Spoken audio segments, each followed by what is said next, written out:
That's an eternity of basketball ahead of us. Another beautiful steal perpetrated by Todd White. The action continues. A let's go situation here. Atoy Deacon going up against a double team. Jeffrey Moore has open access to the bucket. What you saw from that normal replay of that last bit of action was Juan Fernandez actually wanting to dish off the aggressive pass to Jaworski. We're crossing the twilight zone. That's an eternity of basketball ahead of us.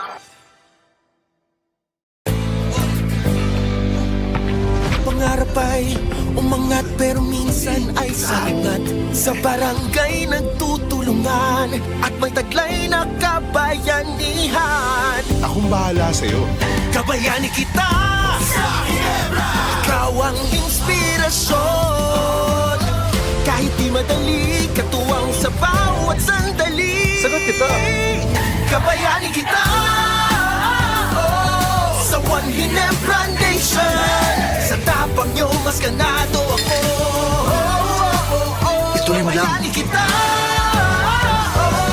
Sa One Ginebra Nation. Kaya para sa barangay, ako namang magbibigay. Ako bahala sa'yo. Kabayani ka. Kabayani kita. Luzon, Visayas at Mindanao. Kabayani kita. Never say die, isigaw. Kabayani kita. Sa haba ng nilakbay, may tapang at never say die. Nagsasakripiso pero ganado, ikaw ang inspirasyon ko. Kaya niyo yan. Kabayani kita sa Ginebra. Tumutulong na may kabayanihan. Kabayani kita sa One Ginebra Nation. Sa One Ginebra Nation. Salamat, teacher. Sa iyong mga gabay, ako namang magbibigay. Kabayani kita sa One Ginebra Nation. Dito sa aming barangay, pagtutulungan ay taglay. May tapang at ganado, inspirasyong todo-todo. Kabayani kita, tutulungan na may kabayanihan. Salamat, idol. Kabayani kita sa One Ginebra Nation. Sa One Ginebra Nation. Kaya dito sa barangay, kabayanihan ay taglay. Kabayani tayo. Welcome to an eternity of basketball. We're starting episode 283. Top episodes for 2025 are on your screens. Which one's your favorite? Keep watching. And listen to us on Spotify as well. Give us a 5-star rating. Please send us some love. We'd appreciate that. Benji Paras is still uncatchable. But watch the other episodes. If you make a comment on one that finally overtakes Benji, we're going to hold a raffle for everyone who comments on that episode. These are the top episodes. Top 8 on Spotify. And the globallyballin.com website, you need that for original audio and video projects, original articles, all the different shows. Here we are, Sid Ventura once again, Jay Mercado as well. Ako naman po si Charlie Cuna. It's another fine Saturday morning here in Manila. But in the US, it is in the evening of Friday. And our guest, former Boston Celtic. Siyempre, naka-Celtic shirt si Sid Ventura ngayon. Played for the Alaska Air Force in 1990, and they reached the finals, but they had a tough time against the Pure Food squad, teamed up with former guest Sean Chambers for that. Obviously, we're going to talk about that as well as his other stints in the CBA and also in Europe. So let's bring him in, a 1984 NBA champion from Ole Miss, Carlos Clark. Let's bring him in, Carlo. Welcome to the show, Carlos. Finally, we have you on the show, man. 2 years we've been talking back and forth. But here you are. Everything in its right time. It's been a while, right? We've been talking about this for maybe almost more than a year, right? Yeah, more than a year. Yeah. But you're doing stuff. We're doing stuff. But now you're here, so we're good. That's all that matters. But I'm more than happy to be here and talk with you guys. Do some catching up here. Yeah, of course, Carlos. And obviously, like I said, you saw Sid with his Celtic shirt. He's all excited to talk about that stage.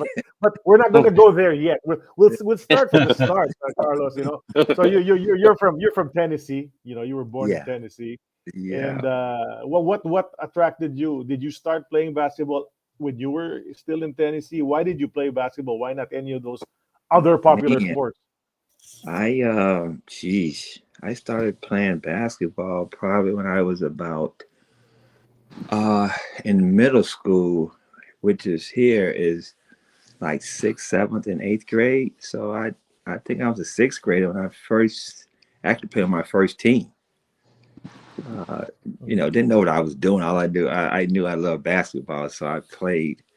And as time went on, I just enjoyed it even more as I got older. But nothing drew me to it. I started playing as from what I can remember, and I just always loved it from the first time I ever played it. But you look like a guy who would play some football or baseball. Yeah, I get kind of mixed up with that. You're a footballer? No, I'm a basketball player. I just got that body. But did you play in those other sports? No, as well? I did play. No, I played basketball only. Okay. I did in high school. Once I got to high school, I did run some track. Okay. My football team was too bad, so I didn't want to go out there and get hurt. Okay. I had one of my teammates actually played football. Really, really talented guy, and messed around. And unfortunately, tore his ACL. Oh, And okay. that was kind of one of the reasons too why I didn't play, because our team was pretty bad. So I was like, I'm not taking a chance. Plus I just grew up playing basketball in the neighborhood. So when I got to high school, back at football wasn't even on my list to play. My coaches tried to get me the football coaches tried to get me to come out and play because I was tall at the time, but nah. Not in the college. You have those broad shoulders, you had that football body. Yeah. As you said, Yeah, people no, mistake everybody that said all the that. time. Yeah. It wasn't in the cards for me. What position did they want you to play for football, if ever, Carlos? Receiver. Yeah. I mean, I never thought about doing it. I was like, no way. Again, like I said, because I didn't want to take the chance on getting hurt. Kept me out playing basketball too. So, but yeah, in middle school, I just, between the ages of, I'm gonna say 12 and 15, that's all it was, basketball. Then I got to be, my second year in high school, I think. The football coach approached me about playing. I was like, nah, I can't do it. What was your height and weight that time? Back then, I was 6'2", Wow. about 190. No, not even, about 180, 75, 180. I was skinny, man. I know my first year in high school, I think I was 6'3", 190 pounds. And that was considered skinny back then, believe it or not. If you seen pictures of me, you were like, yeah, you look kind of, you missed a few meals. But yeah, I was one of the taller guys there that was on our, actually it was myself, and I had maybe a couple other guys with my height, like 6'3", 6'4", in high school. But I was skinny. I was thin, man. Yeah. Who were your idols growing up, Carlos? Who did you pattern your play after? NBA or maybe even the ABA was still around, right? When you were Wow, yeah, it was. Both leagues were actually the ABA. I used to. Well, let me take one step back further. When the ABA, when they were around, we had. No, actually, I'm gonna take one step further back. Then when I was younger and before, I used to watch Memphis State play. And they had a guard by the name of Larry Finch. So he was real popular. Right there. I'm right there, about a half hour or so out of Memphis, and they had a pretty good basketball team back then. So I used to watch as much of their stuff as possible growing up. When I got to be a little older, I was a big Dr. J fan when he was in the ABA. And then as I got to the point where I started to really realize and understanding basketball. It was crazy because one of the guys I think I kind of patted my game after at the time was Dennis Johnson. Oh, Believe it or not. Then a few years later, I'm a teammate. So that was like a full circle moment for me. wow. Because I used to love watching the Sonics play. Yeah. So He won a title with the Sonics, right? So I kind of patterned my game after him because he was that defensive kind of guy. I just loved how he played. So if anybody that I could say I patterned my game after was him, because I used to love watching him play. I was a big Dr. J fan, like everybody else was back then. A few other kids. There was another local guy that went to Memphis State, Larry Keenan. He played with Jay with the Nets. So that was some of the guys I actually would see play. Yeah, 70s. That was a really exciting time to be watching pro basketball, right? The NBA ABA rivalry and Dr. And J. then the year I came out of high school, then you start that's when Bird and Johnson their status started to grow in college basketball. So college basketball, I can't even, just off the top of my head, I really can't name any guys that I could, other than those two. And that's when basketball started, even the NBA started, it took off then when those guys got there that first year.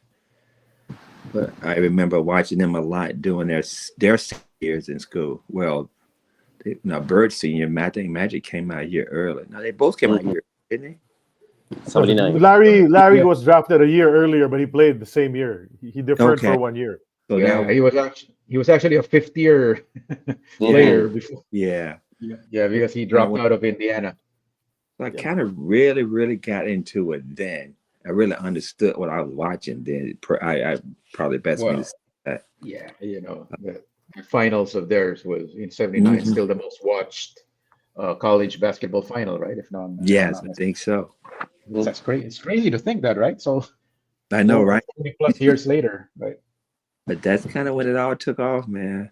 Those guys kind of revived the league at the time. Those teams was really struggling back then, from what I can remember, and just some stuff I've read over years too. That there were a lot of franchises that were really struggling to get people in the seats. Right. So they kind of revived the game itself. Yeah. Plus the games were on tape delay. Remember, they weren't shown live. So exactly, that's true. They had to bring it back to prime time. That's why they started Yeah. playing those 7:30 games again when Magic and Larry came in. You're absolutely right now that I think about it. Right. Because I do remember 70. I can go back to 71 when Al Cindor, before he changed his name, was with the Bucks. Yeah. And Oscar Robertson, and I used to watch it then. I remember that far back. The Lakers when West and Wilt Chamberlain were still playing. Gail Goodrich. Jerry West. Yeah, I remember actually watching him play on, like you said, those tape delayed games. Yeah, it was a crazy time. But just when you were playing at Fayetteville, where you were playing, obviously the scouts were recognizing you already, Carlos. Did a lot of scouts come to watch you play, and then eventually you got recruited? How'd you end up at Ole Miss? Not many, man. I wasn't highly recruited out of high school. As crazy as it sounds, a lot of smaller schools, like what we called junior colleges, smaller. I would say junior college type schools, not even Division I schools, and a lot of small schools recruited me. What happened was Ronnie Robinson, that used to play at Memphis State with Larry Finch, they were done playing. He was an assistant coach at Ole Miss at the time. Okay. Now, my high school principal went to Ole Miss, and we had a pretty good basketball team my 3 years there at Fairware. So my high school principal, I guess, start talking to the people down there at Ole Miss because he would go down, from time to time to watch football games. And so the coach, Ronnie Robinson, eventually got in contact with me and started the recruiting process. Then my junior year, I think. But really, that was like really the only big school. Memphis at the time was recruiting me, Memphis State, but they were so bad back then that I had no interest in going there. But Ole Miss was the other big school that actually recruited me. Like I said before, there was a lot of smaller schools that recruited me. And even at that time too, had no clue, how that stuff worked. Or what was the process. I was just, a young kid that's enjoying playing basketball, man. But my high school principal kind of got that whole thing going with them. And Coach Robinson eventually started coming up to watch some of my games and stuff. And as time went on, I had the chance to meet him and we would talk, and then they had one of the other coaches would come up. So it got to be that they were very interested in me. And in the very end, the head coach, when they make the official visits to see you, he came up to, Bob Weller. He came up to visit, talk with my mom. And so usually when that happens, they want to try and sign you. So he came up, visit with my mom for a few hours, and talked and all that stuff. And at that point, I was like, you know what? I guess I will go. It's still not knowing, you know what I'm saying? I was just a young, of course, 17-year-old kid, like just wanted to play basketball. I guess not thinking the impact of it at the time. Mm-hmm. So since we're talking about that, Carlos, we're going to enter our first segment of the show. It's called the Time Capsule. We're going to go back in time. Look at some photos from your career. Carla, let's see the first photo, because finally you said yes. Oh my God! There you are. At Ole Miss. That was my junior year. We had just got Coach Hunt. Coach Willock had just took a job at Texas, and that was my junior. Wait a minute, my junior year. Or maybe my senior year, because I think I had. Well, like. Oh God! You say now you got to really put a time capsule out on me now. That was I won't say my junior year, but it might have been my senior year. And crazy as it sounds, that picture, I had just had some surgery on my left knee, so I was really rehabbing, and where I had some had my knee cleaned out, had some calcium build up. So. Yeah, so I'm sitting there in that pose, man. I'm hurting because I had to bend my knees. Yeah, but that was oh my God, that I want to say my junior year, but it may have been my senior year. But Carlos, going back to your scout, the time when you were in high school, you were being scouted. What particular skill set did you possess that impressed the scouts? Ooh, I don't know. You had to ask them, man. All I knew, I just played basketball. I was pretty. I was a pretty good shooter. Okay. That I can remember. Wasn't I was still in that part where I was learning, but I that's a good question. That's a really good question. In all honesty, I couldn't really pinpoint one thing. I love playing basketball. I was very aggressive when I played, and I did a little bit of everything. I would say that. But that's a really good question. Really good question.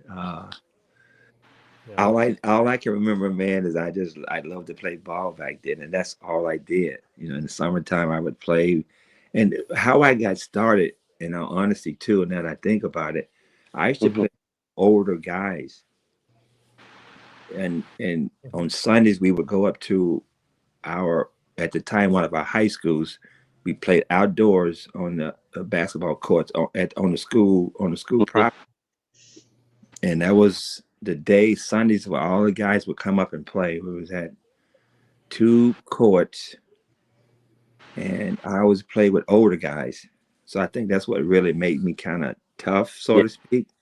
Mm-hmm. Yeah, so I had to go back and I think about it. Yeah, that's how I really got into basketball.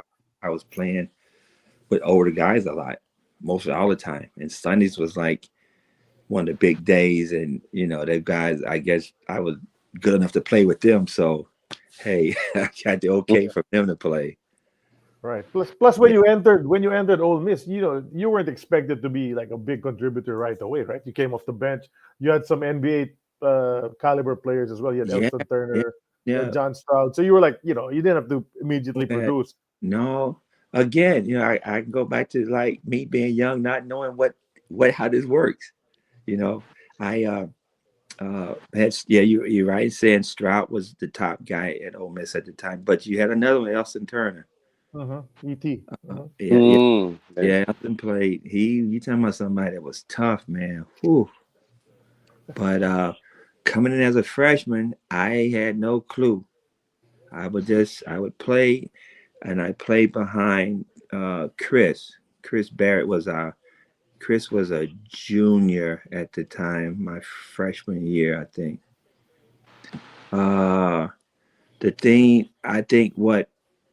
Chris was probably one of the team's best shooters, jump shooters. But he wasn't the best defensive player. Okay. And I think that's where I strived at the time, because I was a lot quicker. And even though Chris was like 6'5", I was at 6'4", 6'3", but I was much quicker. So I think that's why I strived better coming into college. And it's funny too, because the first part of my freshman year, like you said, I came off the bench playing. And the second half of the season, I actually starting, and I think that was part of it. I was a better defensive player than Chris. And Wellick, you know, he was a Bobby Knight disciple, so he was all about defense. And when you started playing, Carlos, in the USNCAA, was it tougher than you expected, easier, or just about at your expectations? I had no expectations. I guys gotta understand, and it sounds like a cliche, but I didn't. I just played, and it's kind of like I was learning on the go. You know, I didn't see any difference than what I was doing there as I played on the playground with older kids. It was just more structured, you know. And it was and like our coach, he was extremely demanding in our practices. So it was one of those situations where, man, what did I get?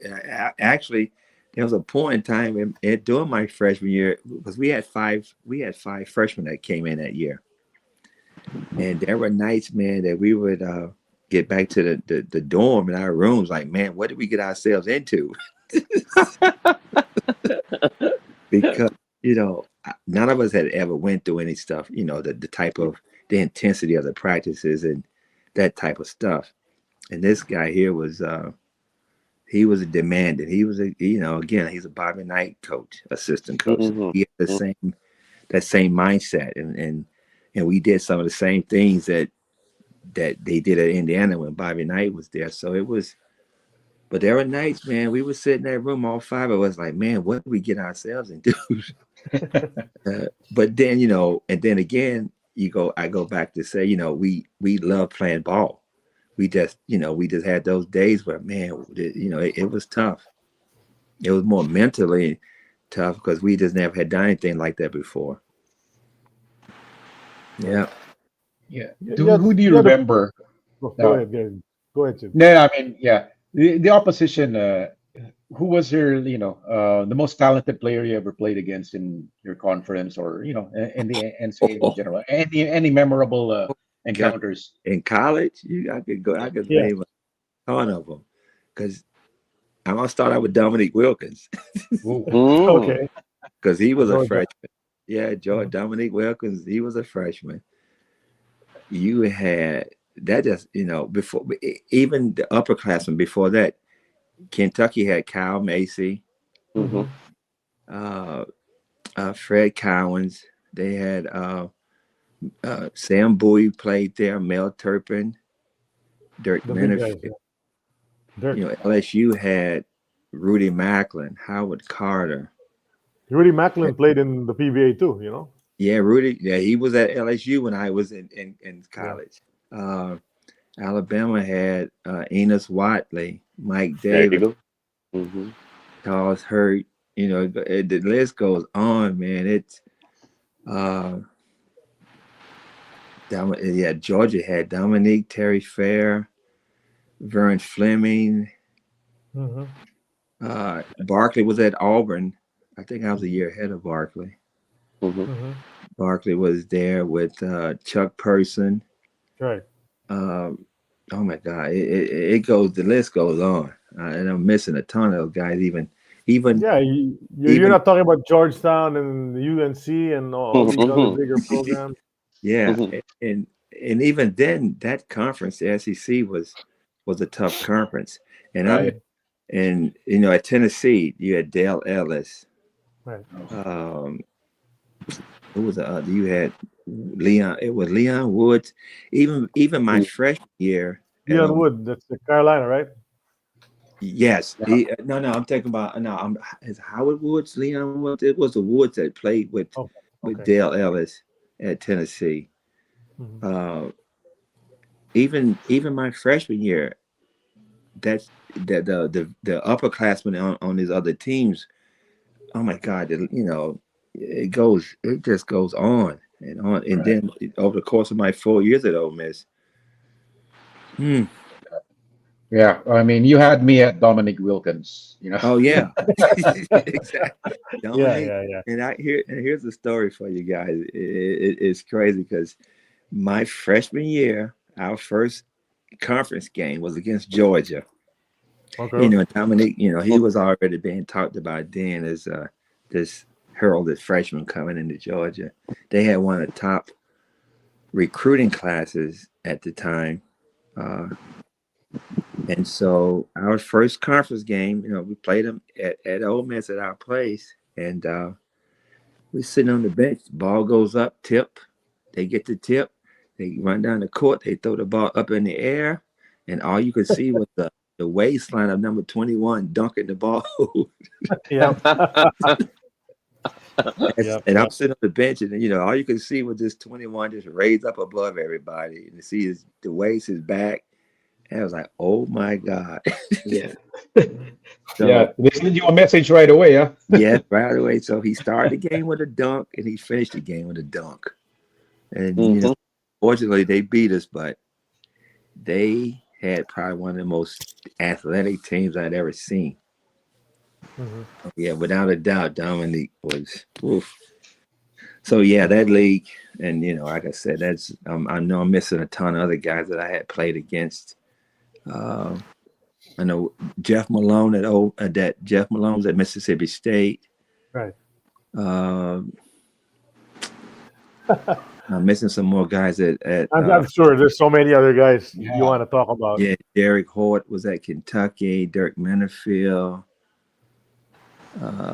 God, yeah, it was. If you look at these two photos, the left is you're playing against Georgia, and the other one is that's Kentucky, right? Where they're going up against. Yeah. That's that picture on the left. I think I was that may have been the game where he. Yeah, that's Dominic on the right side. That's Dominic on the right side with the wristband. That's Dominic. Mm-hmm. Yeah, that's Georgia. Yeah, and that's that picture on the right side. I think I was a junior. Mm-hmm. I have that. Actually, I have that same picture hanging up on my wall right now. The one on the right side. Actually, I have both these pictures, but I have the one on the right side. Isn't the guy behind you, number 25 for Georgia? Isn't that Jim Banks? It might be Jim Banks. Yeah, James Banks. Right. He played here Mhm. too. 1986. Yeah, He yeah. played here. San Miguel, right? Yeah, that's Jay. Yeah, I'm telling from you, man, Magnolia. that team was loaded. They were all freshmen. Banks, Wilkins, Terry Fair, Vern Fleming. They had 4 freshmen and they had one senior guard that was playing. I can't think of his name, but they had 4 freshmen playing. But Carlos, so you're playing at Ole Miss, and then as the years go on, you become a bigger and bigger part of it. You're the top scorer in your third and fourth years. When did you start feeling that maybe I have a chance to make it to the NBA, or did you? Did you I ever feel did. that? I never felt that. No, Okay. Wow. never. I Mm-hmm. never. That I may have had thoughts or glimpses like, well, honestly, I never really like sat down and said, you know what, I want to play in the NBA because I never thought that for ahead. I never did, to be very honest with you. I never thought that. There was a lot of talk about me, playing and stuff, but I never. I would read it, I would hear it, but I just took it for what it was worth. But I never thought that I would even remotely have an opportunity. My, like I say, my junior and my senior year, I was in the top 5 in scoring in the conference, and even then, it was just the experience that I had, from playing so much that got me where I was. My senior year, I honestly never really seriously thought about it until after my senior year when I went to a couple of these what they call all-star games, or what they have senior invite games type thing. I got invited to a few of them, and I was always told that there was would be scouts and stuff at these things. But again, I didn't think a whole lot of it, man. Like I said, I just enjoy playing basketball. It wasn't something that was on my mind. I just enjoyed playing ball. Okay. And and then at one point, had some people talk to me about representing me. My senior year, getting ready for the draft and stuff. I even got invited to the pre-draft camp that was in Chicago, and they take the top 60 seniors then. So I got invited to that, but I think my agent had a lot to do with getting me into that one. He knew some people, so I think he kind of got me into that. So How did that turn out? I mean, you're well, you're up against the best of the best in college, right? So yeah, did you hold your own, or were you blown away? it was guys I had read about, but the crazy part about it was I didn't shoot the ball well at all up there, and I was going in as a guard, as a two guard, and I didn't shoot the ball well at all. I was I don't remember exact stats, but I remember one game, man. I think I was like 0 for 9, 0 for 10. Wow. Jump shots, yeah, so these are all jump shots I'm missing. So it's like, oh my God. But I know I just remember I didn't shoot the ball well. I did everything else but shoot the ball. That was the one thing I should have been doing. But I guess they saw those other things that you were doing, because eventually. You know what? Something. Because I tell you, I remember that, man. I did not shoot the ball well. I was on a decent team. I had a decent team. The only guy I can remember that was on my team was oh God, the big fella went to Mark West. Mark West. Yeah, Mark West. Mark West was on my team. I remember that because I got to be real good friends with him. There was one other guy that went to UCLA at the time, was a guard, lefty. Michael Horton. Michael Holton. Yeah, Michael Holton. Yeah, Played here. He another played in the former. Philippines too. Yeah. did he? Yeah. Oh yeah, he was. So those Yeah. are the only 2 guys I remember that was on my team up in Chicago. Nice. Yeah, Holton was also a lefty shooter, right? I mean, Yes, Yeah, yeah. he's a lefty. Yeah, he played Yeah, for he the loved to Hornets. shoot. When he was here, he loved to shoot. Yeah, he was the only two guys I remember because Mike was my roommate, and Mark, we just kind of hit it off when I first met him. We just kind of hit it off, man. And even after we got in the league, he was with Dallas, and I was in Boston, and I went out to Dallas. And we got together, had dinner and stuff. So we kind of kept in touch for a while, man. But those are the only two kids I remember, only two guys I remember that was on my team in Chicago. So yeah, I didn't shoot the ball that well, but I guess something they saw that got me drafted. How soon before the draft was that pre-draft thing? That was the pre-draft came up, and then I'm guessing maybe I'm gonna say a month later. Okay, so that close to the draft. Okay, Yeah, but before, yeah. So this happened a year after, but when by the time the draft finally came around, Carlos, did you feel you were gonna get selected? Did anybody say we're gonna pick you up in the second, third round, whatever? Did you have an inkling? No. I just they had these things would come out. People would have opinions about stuff. These what do you call them? I can't think of the name of them, but mock draft. Yeah, the mock draft type stuff. And I kept in contact my agent at the time. He always kind of kept me up to breast what was going on. And there was a couple of things came out at the time was saying I would be somewhere in the top 2 rounds. Potentially could be drafted in the top 2 rounds. Because remember at the time there was 10 rounds back then. Yep. Yeah. Yes. So it would talk about in the top 2. But it didn't happen. I ended up going in late 4th round. Yeah. Which was probably a blessing in disguise, to be honest with you. I look at it like that. Yeah. Those are guys right there, man. Probably one of the best group of guys ever. Sid has a bunch of questions for you. I'm building up to this. So yeah, when you found out you were drafted by the Celtics, what happened after that? You were obviously invited to their training camp, right? Yeah, you're gonna love this one because so the first day of the draft, I didn't hear anything. My agent, so I'm sitting at the house kind of depressed, not depressed, but I was like, maybe this ain't gonna work out for me. The next afternoon, late in the afternoon, I'm sitting in my living room because I was sharing an apartment with one of my with a friend of mine. We shared an apartment together. Well, I was off campus, but I was still down at Ole Miss in Oxford for the summer because I was working out down there. So we had an apartment together. So the next afternoon, I'm gonna say 3 o'clock, 4 o'clock or so.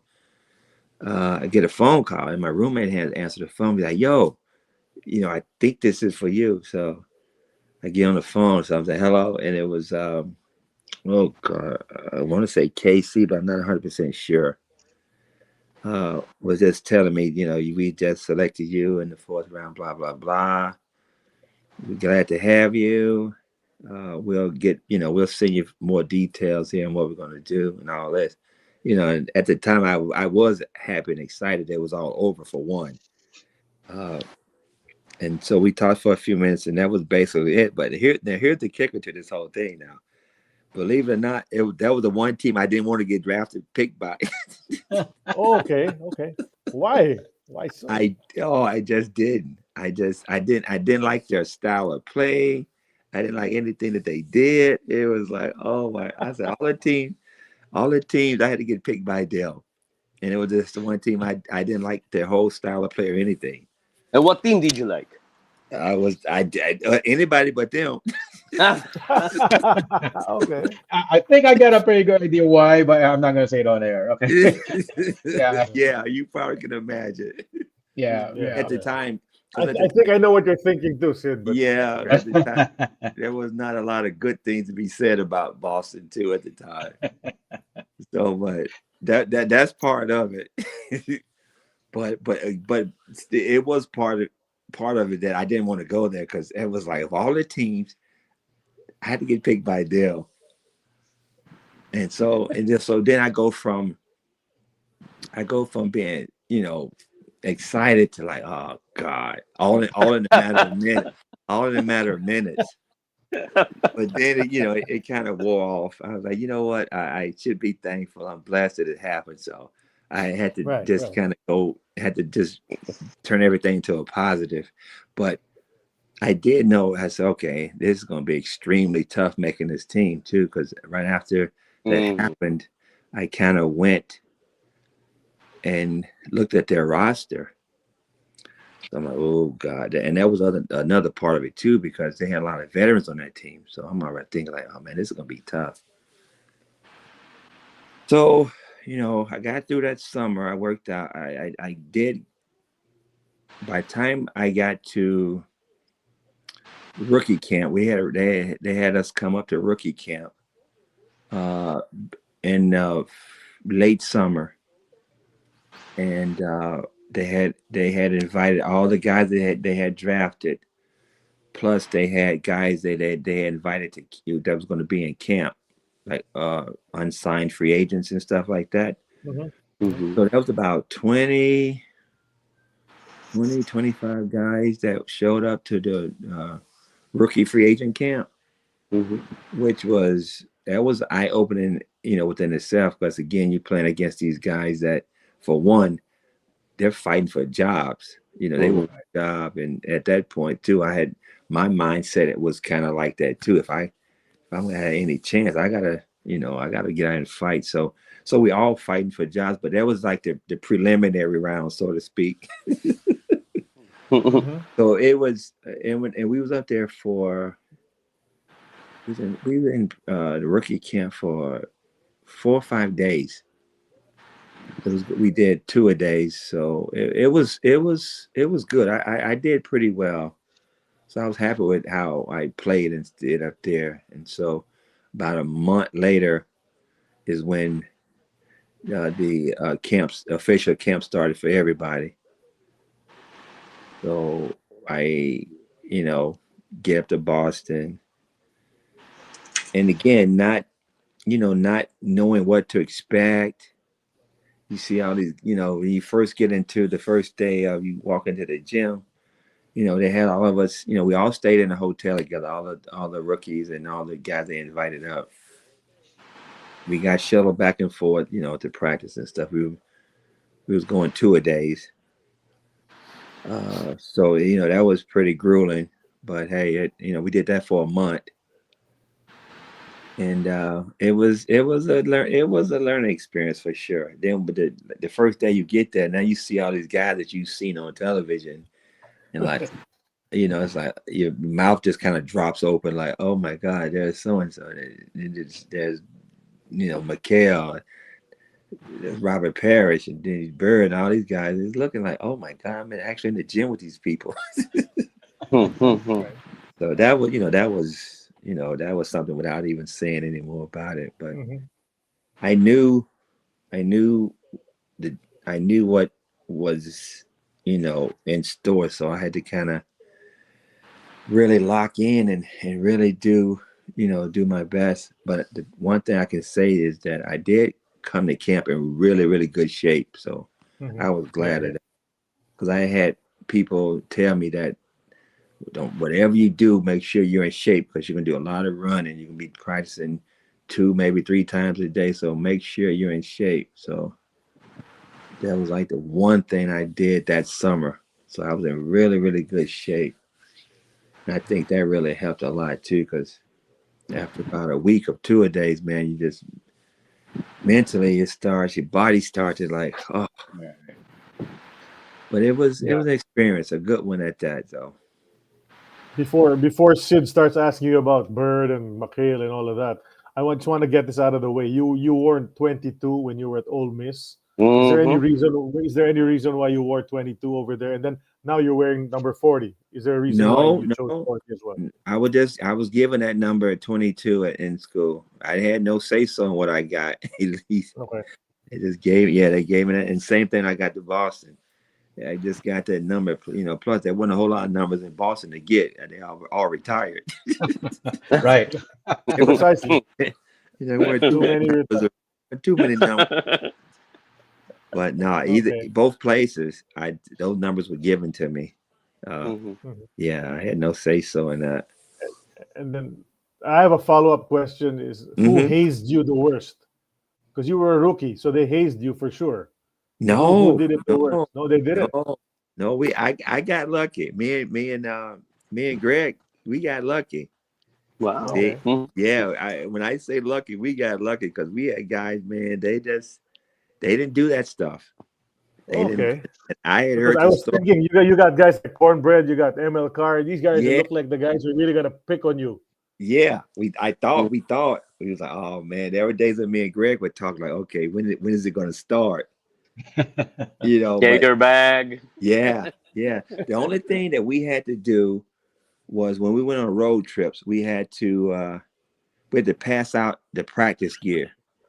Okay. So we had to get, the from our equipment manager, the team manager we had a rooming list, and we had to go pass it out and pick it up after our practices and stuff. Okay. That was the most that we had to do. Good for So you. yeah, no, Yeah. I know because I heard some of the horror stories. Yeah. Yeah. I had So, I had few guys that I knew were friends of mine that were playing and on other teams, and we talked sometimes. They be like, "Oh my God, we had to do this, this, and this." I had to get up at guys tell me they getting up at 6 o'clock in the morning trying to go to go and get breakfast and stuff, or 10 o'clock at night going trying to find some food for the play. We got lucky, and I would yeah. definitely say we got lucky in that regard. Okay. Come on, Nice. Sid. Shoot away. Okay. Yeah. No, so Carlos, yeah, 83, 84 season, the Celtics were coming off a really disappointing 83 run, right? They got eliminated, I think, by The the Sixers. Bucks. Yeah, I think Yeah. one of them. They didn't advance. Yeah, they didn't advance to the finals. Ah, okay. So, and they brought in Casey Jones, of course, to replace Yeah, Bill Fitch. yeah, yeah. So, yeah, what was like the mindset at the start of training camp? Was there like a battle cry to, we got to get back on top, man, guys. We got I to win the think championship again.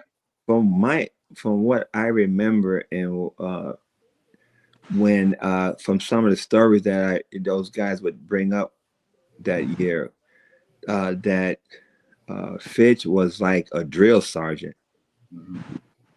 and it got to a point where the guys just started tuning him out because they were Mhm. tired. They had really hard practices. They had no juice and energy and stuff for games, and that a lot of guys had started tuning him out, and some of them didn't even like him. And so after they made that switch, it was just they brought a former Celtic in there and just a fresh breath of air, so to speak. And KC had the reputation of being really kind of laid back, even in his days of playing. But he was very, very, very good defensive player. But he was really laid back because I'm not sure if he was on Fitch's staff at the time. Maybe he was as an assistant. But the organization kind of handpicked him for that job, and he was the perfect guy for that job because he kind of just he had his own thing, but he also would listen to the guys when they had stuff to say. Uh, the only thing that the downside that I could say that I think hurt the team in the long run was that he played those guys of too many minutes Right. Mm. for those 2 years I was there, because I think that was the start of the injuries that Bird had, because these guys were playing almost 48 minutes a game every night. Right. You and back then we had teams had practices back then. They weren't tough practices, but we would have an hour and a half practice, 15-minute practice the days that we weren't playing, when we were at home and stuff, days off. We didn't have any, not like how they do it nowadays. we actually had practices where we scrimmaged each other and went at it, so to speak. So that was the only thing that I would say that was for me personally that I saw. Those guys, he played them a lot of minutes those 2 years, man. Bird started having issues with his feet, McHale, the back, the feet, all that stuff. Bird was playing 48 minutes a night every night almost. Yeah. Yeah. And Yeah. So yeah. yeah. So back then, but I think KC was the perfect guy because, and I think honestly too, that was one of the reasons that I was able to stick. I thought I did really well in camp, but the thing that I think, and I tell kids this today, the thing that I think I got a job on that team by playing defense. KC was known as a great defensive guard when he played. And see, coming out of college, I was a good defensive player. I could play defense. Now that's one thing. When you left Ole Miss, you played defense. There you go. Okay. So I tell kids that every day. I think I made that team by playing defense, and I think KC saw that in me because there were days where he would pull me to the side and just kind of encourage me because actually we had a talk one day. He said, "Look, I know you don't know, nobody saying anything to you. Just keep doing what you're doing." And so I think I got when he told me that, it was kind of refreshing because you in camp, you got and let me just go back a step too. In camp, you show up. So there's with the 12 guys that are already on the team. You had myself, you had Greg, and you had a 4th round pick. A 5th round pick, a 6th round pick. So then you invite other players. So that's about 30 guys total in camp that year, and there was about 5 guys fighting for 2 spots, maybe 6 guys fighting for 2 spots that were going to be open on that team. So that conversation that with Case that day, he did it kind of relax. I kind of was able to relax a little bit because from day to day you just kind of just grinding it out. Nobody's really telling you or saying stuff to you. So you don't know where you stand or how it, so it was kind of good to hear that. But yeah, again, like I said, I think he was the best person for that job, man, at that time. Because they were trying, like you said, they were just trying to retool and kind of get back to what they were before. Right, and then it was a great season for you guys. The first of Larry Bird's 3 MVP seasons, and then you eventually you make it all the way, and you win a championship in your rookie year. In my rookie year. And then you got to play pretty often, right? You played like 60 games. I played more. I got a chance to play more my second year than I did my first year. There were times I played the first year, but not consistent enough. But the thing was, like the guys would always tell me, because you in practice every day. So I would stay after practice another hour or so just doing cardio type work, keeping my conditioning up. Because the one thing they always said, man, don't ever not be ready to play. That you're gonna look bad if you're not ready to play, which means if you're not in shape. They were like, that's the easy way to get cut. So we would stay at myself, Greg, Scott Wetman, and a couple other guys. We would stay after and play 2-on-2, 3-on-3 for hours. So just full court 3-on-3, 2-on-2, full court, just to keep our cardio and stuff up. And then I would go back to the gym in the evenings to do more cardio work. Because I had, you guys were always, the veterans always tell me, like, look, make sure you keep yourself in shape. But you don't want to ever get called on the play and you're out there and you're out of shape. You're going to look bad if you're not. And that's the easy way to get cut. Right. We Yeah. need to So, get into some yeah. Larry Bird stories Yeah. already. Sis. Yeah. Come on. Carlos. Yeah. So yeah, the our fans have been asking for some Larry Bird stories on our feed. So let's Larry go. Bird What are story. your most vivid memories about Larry Legend? Larry Bird. Larry Bird. Okay, let me think. He's gonna dig deep.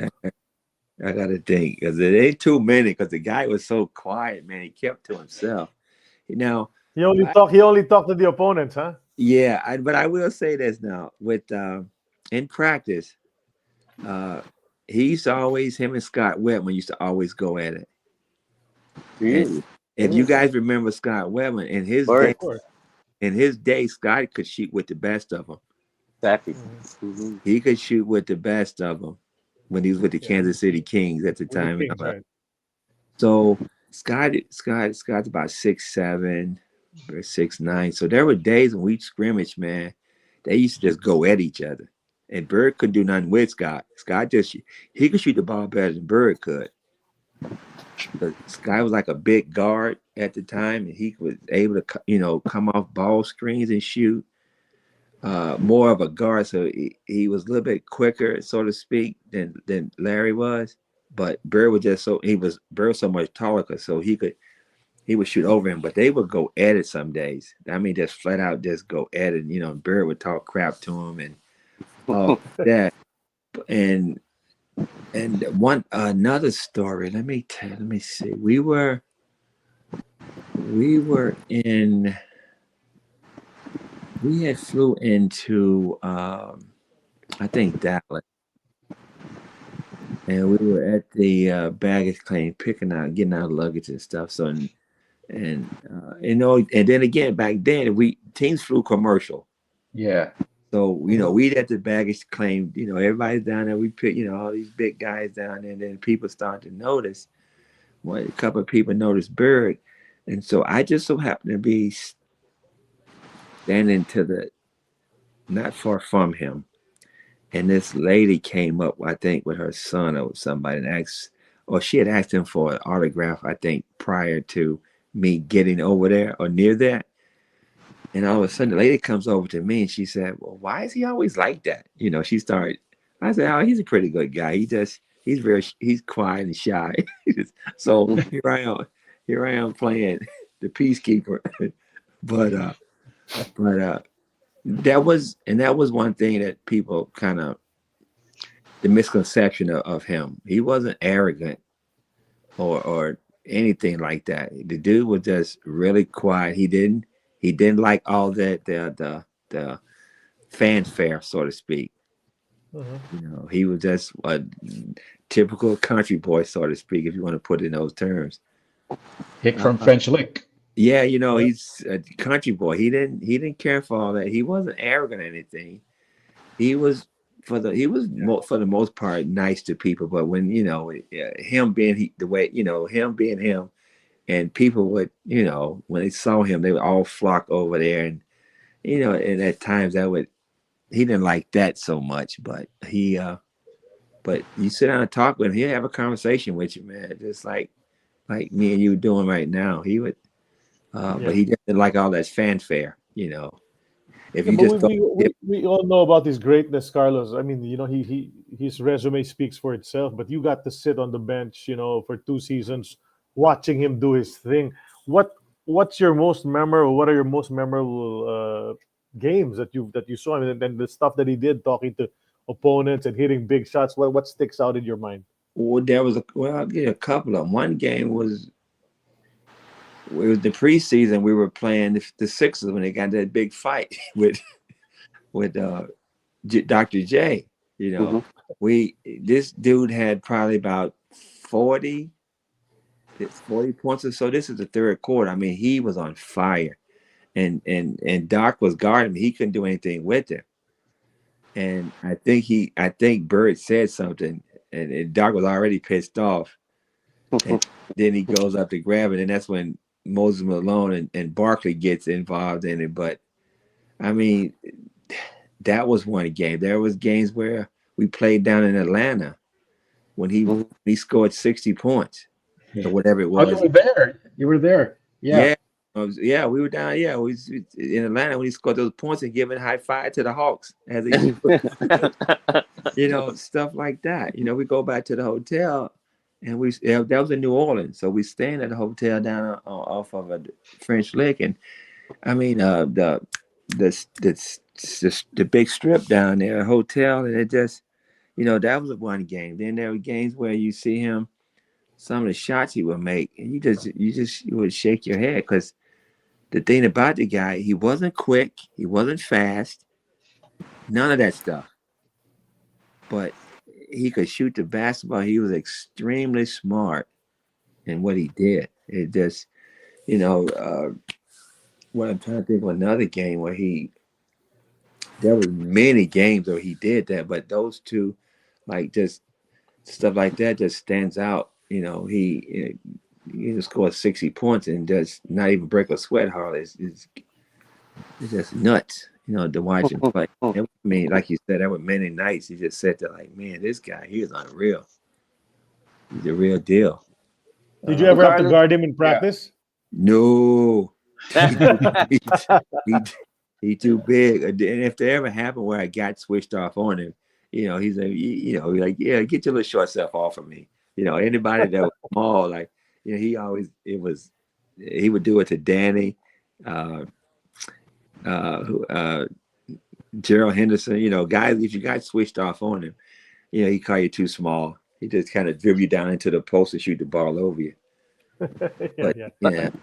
And Carlos, you mentioned also that Coach Casey admired your defensive prowess. No, was there any particular defensive assignment that Coach Casey gave you against any other opponent? No, not anything in particular. I was the thing. I guess I never got an assignment. I think what it was the fact that at the time that I was there and he saw something in me that I think resembled the way he played. Okay. Because he didn't have to score a lot of points either when he was there. Right. But the thing was, he liked how I played defense because I think he was trying to get back to some of that stuff that was missing. And how it's crazy that the one team I didn't want to get drafted by was it was a perfect fit for me.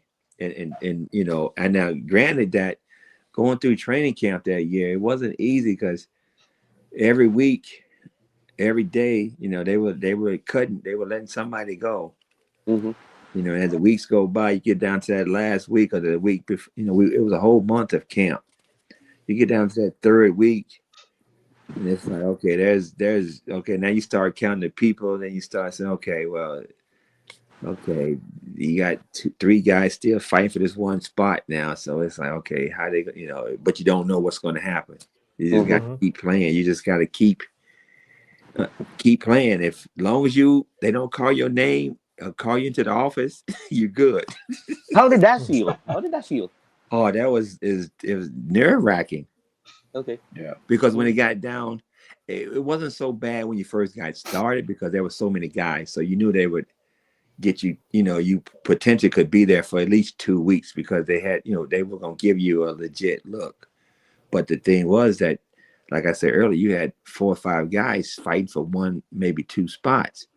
Mm-hmm. So you trying to figure out, okay, what are they looking for? What do I need to do? Because nobody's telling you anything. Mm-hmm. You just kind of winging it, so to speak. You just out there playing. So it got down to the last week of the preseason, and we had a practice, and there was myself, and 2 other guys. One of the guys that was already on the team, Charles Bradley, he was already there. Mm-hmm. But his position was kind of up in the air. They weren't sure if they were going to keep him or not. So that was the talk. Or they were looking to trade him. So you had Bradley and you had this one guy that they brought back from the year before with their last cut, John Schweitz. He was with same position. We all were 2 guards. We all, Bradley was already on the team, but they were looking to trade him potentially or not bring him back. Then you had Swites that they brought back from the previous year, and then there was me. So the three of us, so to speak, was at one position. So I'm like, okay, this guy, he was here. They brought him back last year, so they probably is favoring him. You know, this is what going through your mind at last week of practice. Mm-hmm. So you're like, okay, so now you just got to focus on whatever I do, whenever he's guarding me or whatever. If I'm guarding him, I got to beat him at whatever we're doing. If we're matched up against each other, that's what I'm thinking now. So now it's you and me. Well, you made it eventually. Yeah. And, Eventually and so, they chose you. So the last practice, we was going to Hartford. We had that morning we had a shoot around, and we all in the gym, and I remember them calling him into the office, and we were all just kind of out shooting around, and our equipment manager came out on the court and got him, and I'm still there. I'm like, okay, what's going on here? So they told all of us meet at the arena at 5 o'clock to catch the bus. And at that point, I realized, okay, I made the team.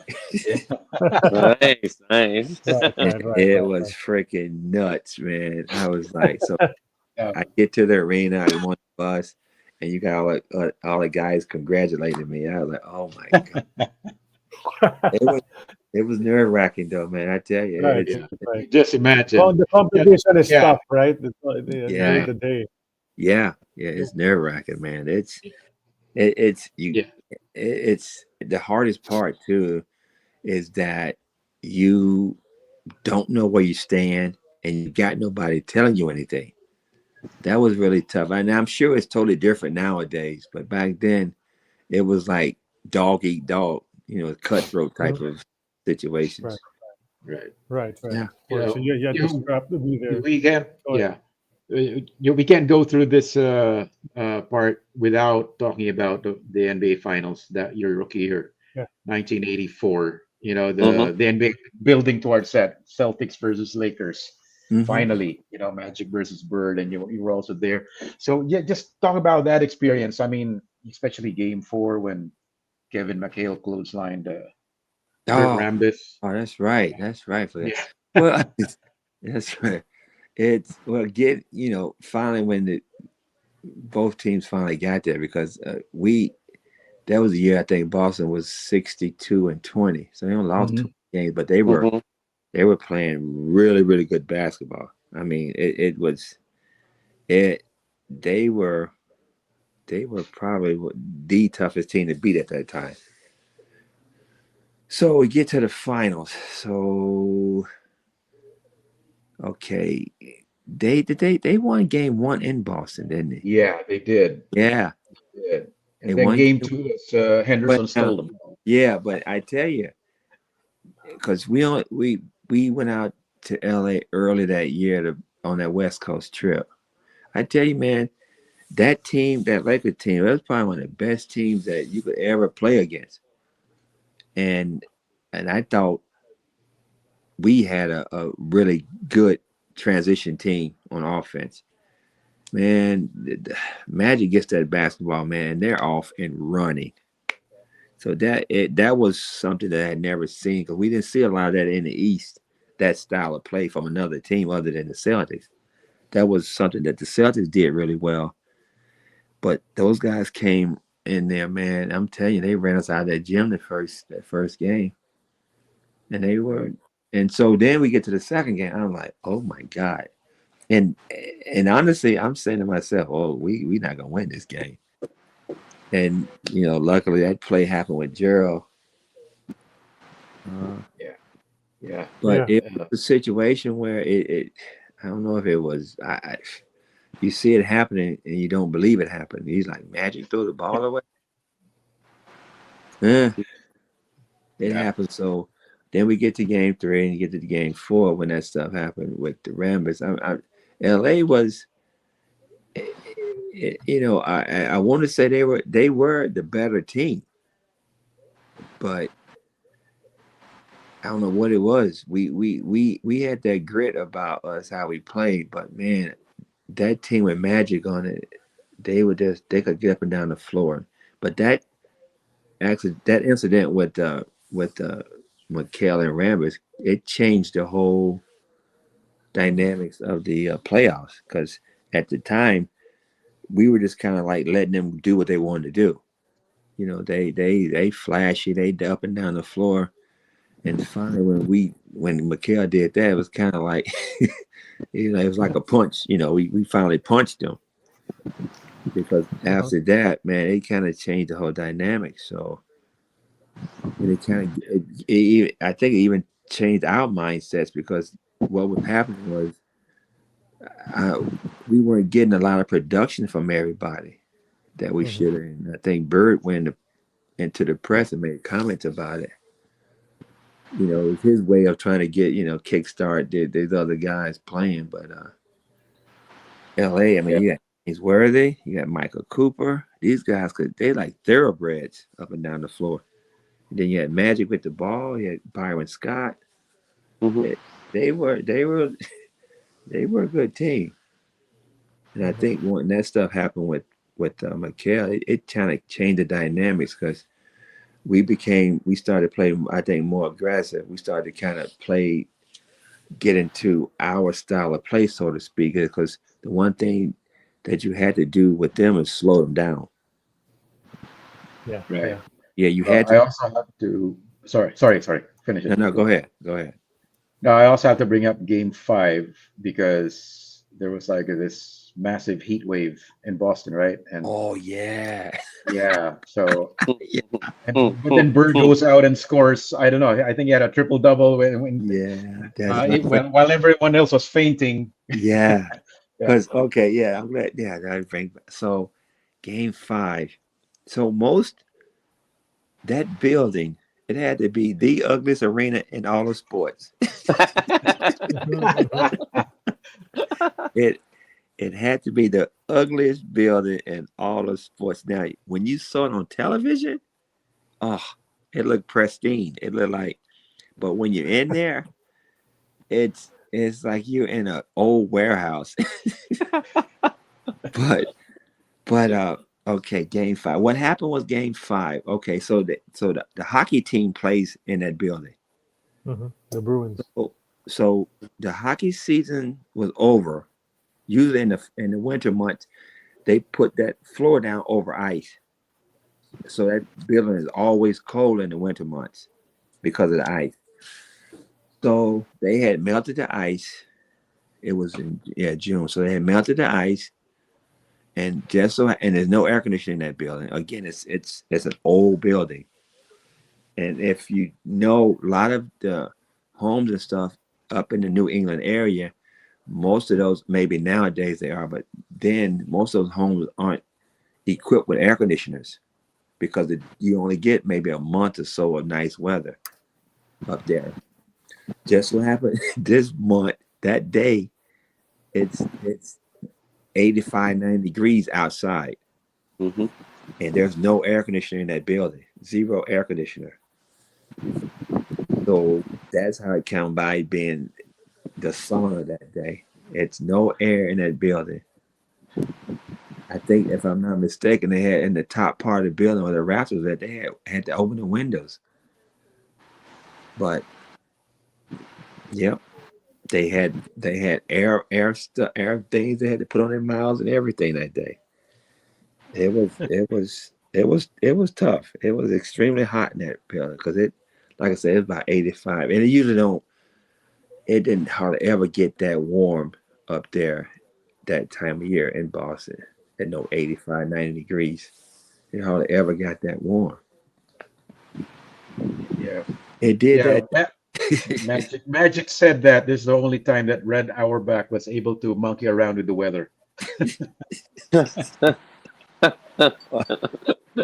think Magic said one time too that the Celtics came and did something to their locker room, made their locker room hotter or something. It's something he said too one time. But no, that was legit. that was legit the hottest day that I had ever been in that building as well. Yeah, they would always say there's no heat for the water, but there's no aircon for the heat Yeah, inside the locker room. And then of yeah. course the leprechauns are always playing around with you and all of that. But that the series went to 7 games, right? It went to 7 games. Yeah, it went to Right. 7 games. And you guys pulled it off, So We pulled it out in you the get end. you got that championship, and then so you're looking. I'm gonna move forward a little bit, guys. I'd say this. You're You allow hearing the me. Sure. bitterness of Charlie, right? You can No, no, I'm actually Huh? hear not. the Not, bitterness not at there. all. Not at all. I can't be bitter because we won the next year, so that's really Yeah, no yeah, problem. yeah. Okay, so Yeah. That's why I'm not going I'm a there. Laker fan. I'm a Laker fan, That's why I'm Carlos. not So, going there. so you Okay. guys wanted to obviously you wanted to do you wanted to beat the Lakers again the year after that. You were there on the Memorial Day massacre when you killed the Lakers in that first game, but Mhm. you weren't able to sustain it. Suddenly No, it's the Lakers that turned things around. The same no, way. You that know. team, that team, that Laker team was a good team. Mhm, I still, and I'm not. I would still say to this day, I don't know how we pulled it off. They Mhm. were that good. mhm. I'd be the first to say that. I know now Boston had a good team, but those guys, that was a good bunch of guys they had, man. And They that was a had great matchup. That was a great matchup between the oh two teams, man. Yeah. they No. they Yeah. they had a team. They brought in Michael Thompson the following year. In 87, in 87. 87, In 87. 87, Yeah, okay. yeah, But yeah, yeah. they were a good team. And I still say this day, I tell anybody to this day, I don't know how we beat them. Because I'm telling you, Mhm. they were that good. Yeah, we Mhm. know what Yeah. happened later on, They're 85, not. 87. Yeah. But I wanted to hear, Sid, I wanted to hear a little bit about who's the jokester on the team, on the Celtics. Was Yeah. it Yeah. McHale? Was it Mhm. ML Carr? I mean, who was the Uh crazy one? Because Bird, oh you said that didn't talk too much. actually it was Mikael, Hmm. Carr, and Danny Ainge. Okay. There Those you three go. Mhm. those three well, Mikael and Danny Ainge are probably the biggest of the three. Okay. Every once in a while Max would get in, but just Mhm. it was Mikael and Danny. We were we were in LA. I'm not sure if it was that second year or whatever it was, but we were out there for was it a preseason, whatever. We were going from our hotel to the arena for shooting practice, day of the Hmm. game that morning. So we take two of the hotel buses. And so you got Danny on one bus, then you got some of us on the second bus. So Danny's sitting in the back of the first bus, and he gets up and he moons the second bus. Mhm. he, Mhm. he, he, he, pull- he pulls his pants down and is mooning the second bus, and it's like, dude, I mean, this this Not is something you wanted to see, right? yeah, this is this is the kind of stuff they would do, or go in the locker room and get the guys practice gear and hide it or something, or do something crazy with it, or that's crazy stuff. But those two were probably the most the pranksters. And like I said, ML, he would do it every once in a while, and Max would too, but it was mostly Danny and Kevin. But the thing about those guys, man, all of them, they were a great bunch of guys. Great. Mhm. They were they were very, very down to earth. They weren't, high, they weren't arrogant guys at all. They were very, very nice guys to be around, man. That's one thing I would say, tell anybody. That's probably the best group of guys that I had ever been around from Mhm. basketball from that Mhm. standpoint. Being at that level and that stature, they were just so down to earth, and it was like, wow, they made things a lot easier for me too. I'll be honest with you, Mhm. Yeah, a yeah. lot easier. But Of yeah, course, yeah, those you two had are Chief Yeah. as well. biggest Yeah. prank. Danny and Yeah. Kevin are two biggest prank. When you signed Carlos with the Celtics, they gave you a 2-year contract. Yes, two Okay. years. So my second year, I went out to uh, uh, LA for the summer league. They wanted me to go out there the second year. Okay, so I go. So then, was it, wait a minute, after my first year, I went out there my first year. And my second year came around and they wanted me to go again. And so me not knowing the system, I'm kind of being hard headed now. I'm like, well, why? I'm saying to myself, well, why I need to go? They know what I can do. Blah, I'm like, but I didn't want to go. So I'm like, okay, what? They know what I can do. They see me play. They know what I can do. So long story short, I didn't go, and I get back. The information gets back to the general manager, stuff with the team and all that. And I'm not sure what my agent told him or what excuse he gave him, but it didn't set well. I just leave it at that. So going into my third year, I was already a little behind the eight ball because they were a little bit pissed at me about not doing it and me not having nobody to tell me, get your stupid butt out there if you still want to play. I didn't get to camp that summer, and I think that was part of my downfall, so to speak, of because I was good enough to play on that team, and it was just a matter of getting the minutes to play. Because I kind of, like I already said earlier, I was playing more in my second year. I kind of had gotten into the rotation, so to speak. Mm-hmm. But I screwed it up too, but not doing what I should have been doing, and I paid for it in the end, so to speak. I struggled. Well, what happened was too, going into my third year. Now that I think about it, going into my third year, going into training camp that summer, with the 2 years under my belt, the experience and the confidence I had grew immensely.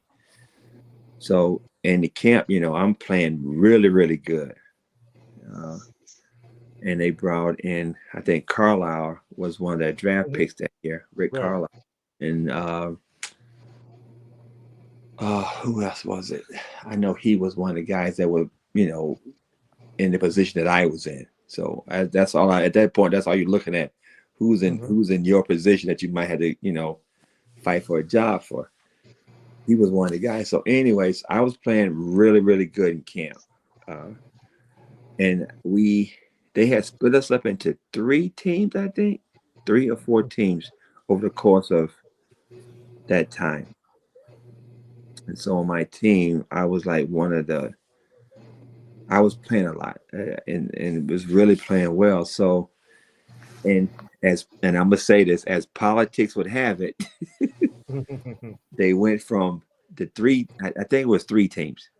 They had divided us into 3 teams with, I don't know, 6 or 7 people on per each team. I don't know, but as politics would have it, they went from those teams to 2 teams, and so my plan went from up here to hardly at all.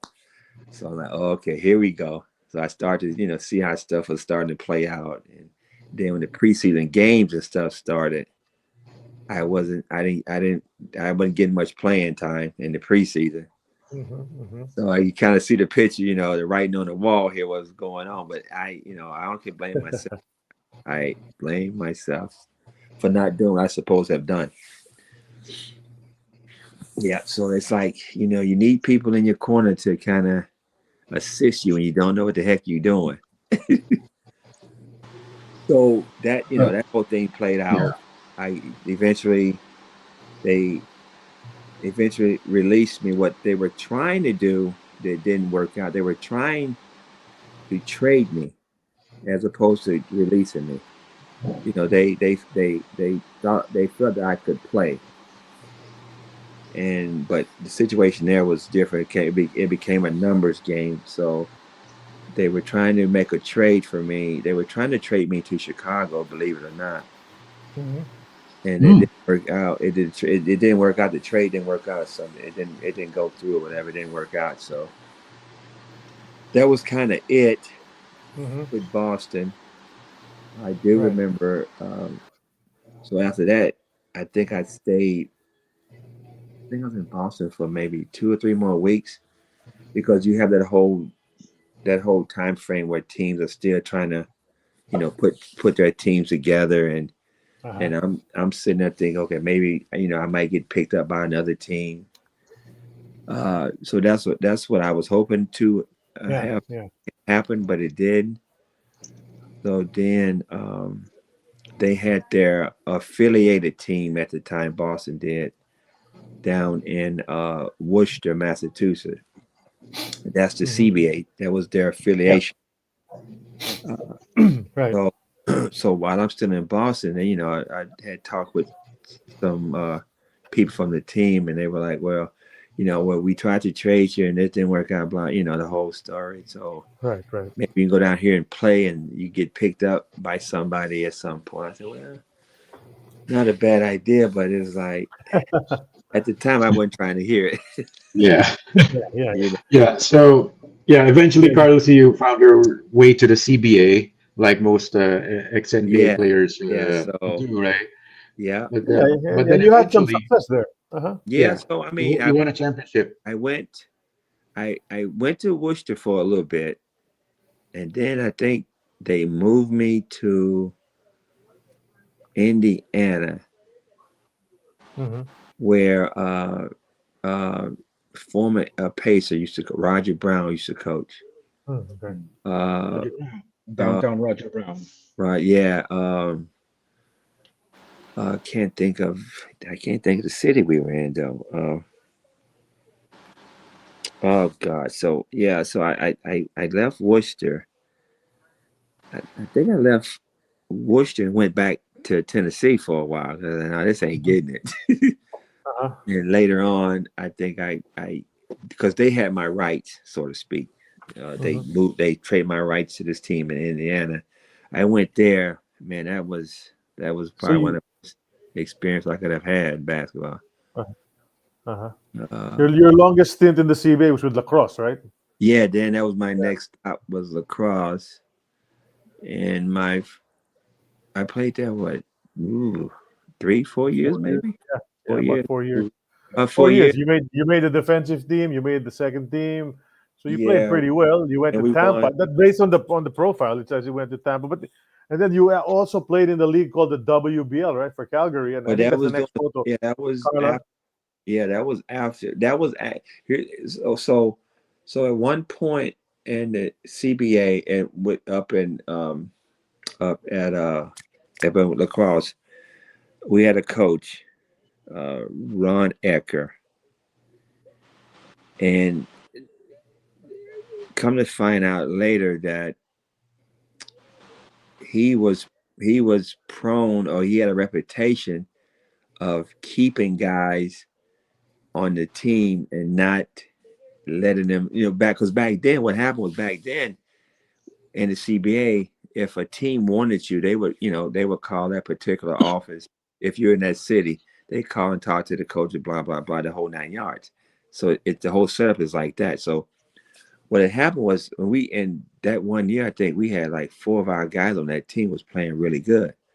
Mm-hmm. So this guy was teams had been calling, inquiring about the 4 of us, but we never got those messages. So he was basically, holding us back from opportunities to get signed to 10-day contracts. Wow. Yeah, yeah. He and again, this can't, come to find out later that this was the kind of guy he was. So that was myself, Mark Davis, Clark Gregory, and there was one other guy that because we've had a really good season. I think it was the year. No, that was the year Flip was there then, but my second year there, so we was playing really well. But this comes so I end up, when I found that out, I chose not to go back after my last year there. When I found all this out, I said, no, I can't go back there because this guy. It wasn't good for me to go there because it's the same thing would have happened. So that's where the WBL thing comes in at. In this, Mm-hmm. it was a summer thing, or was it a fall thing? Uh, I think I went to Calgary in the summer months, late summer, Mhm. and that's how that all come about. I ended up going. I said I'd rather go up here because, in all honesty, too, I was making more money in that league than I was in the CBA. Oh, Yeah, at that time you weren't making a lot of money in CBA. Your thing was, you stick with a team and hope you can get signed to a 10-day contract, which could sign you, to a season contract. That's how it worked then. Uh, and so that league come about, and they were paying players a lot more money. Me, me loving basketball. I got to make a living, and so I get up there. And Calgary was a really nice city. I think I played up there two summers, maybe three. Mm-hmm. And in the last summer I was up there, that's when I had a friend of mine, actually one of my teammates in lacrosse at the time had played ball in Europe. Okay. And we're sitting around in his apartment one day talking about it, and I kind of had always said before I, quit playing, I would love to have a chance to go to Europe and play because I knew guys that had played over there and some of the stories about how nice it is and the whole 9 yards. So that opportunity came about my last year in Calgary. This guy, his agent, had talked to some teams over there that was happened to be looking for a guard at the time in Belgium. And that's where I ended up at, man, for 10 years. yeah. But of course, you had a stop over here in Manila. Yeah. How did that come Actually, about? I went, Yeah. you know what? You're right. I went there first. I went to the Philippines. Did I go to the Philippines first? Mhm. Yeah, Yeah, I think Philippines. just about the same time. Just about the Yeah, same time. Yeah. yeah. I So went to this is Belgium. Here's your Belgium team right there. Yeah. Yeah. I went to I came on the Philippines first, and that that was the fall because I remember these. So that following summer, I ended up going. I went back to Canada, and I ended up leaving Canada. I think mid-season, and went to Belgium. And that's where I was at with this group of guys here, with this team for 10 years. Mm-hmm.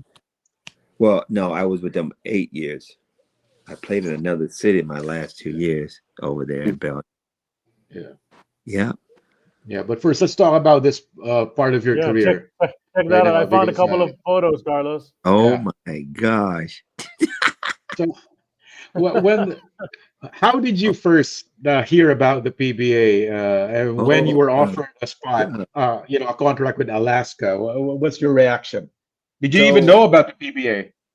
no, no. Okay. So oh my God, look at these pictures, man. So I'm playing with Sean. I'm playing with Yeah. Sean in the WBL up there.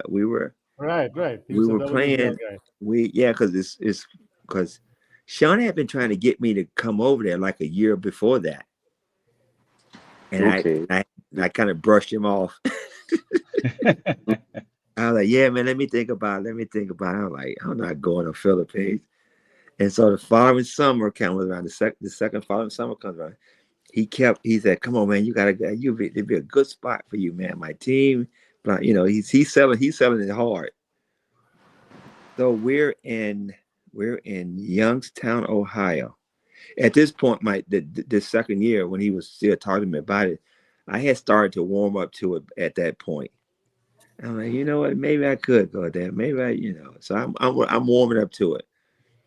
So I remember him asking me about it prior to us getting to Youngstown, because I think Tim was coming to the States for some reason. Mhm. Tim Cone. Mhm. Yeah, Tim. And he wanted to make a stop, but he wanted to make sure that I was locked in to come there before we met. And I think I finally told Sean, I said, you know what? Yeah, man, I'm in. So I think he had been talking to Tim, and I think Tim ended up coming to Youngstown, Ohio, and we met. We met. It may not have been Youngstown, but I want to say that. And we, I met him and we had a talk, and I'm like, yeah, you know what? He convinced me. I'm in. And that was so. A few months later, I'm in the Philippines. I'm like, okay. I mean, again, in a situation where I don't know what to expect, but I played enough basketball to understand, what I need to do. But it was, and I had heard stories too. Some of them good, some of them bad, about the basketball itself. Not necessarily the basketball, but some of the play. The play of the game could be real dirty. Some players and this, that, and the other. But again, I've heard all kinds of stories from all kinds of basketball situations. So I remember getting set up, the whole thing, practicing. But my first experience there was leaving the airport, getting to my apartment. It was like, what is this? Mm-hmm. The traffic. Okay. The traffic was like, oh my God. Worse now. But people had Much worse now. Is it? Yeah. But people had told me about it before I got there. He said, man, Sean had kind of filled me in too. I didn't expect that though. I was like, oh my God, look at this traffic. And then, to get my driver there, he explained to me, yeah, it's like this all the time. And I'm like, what? So we get to the apartment, and I think my first day of practice that I can remember, I'm getting introduced to all the teammates.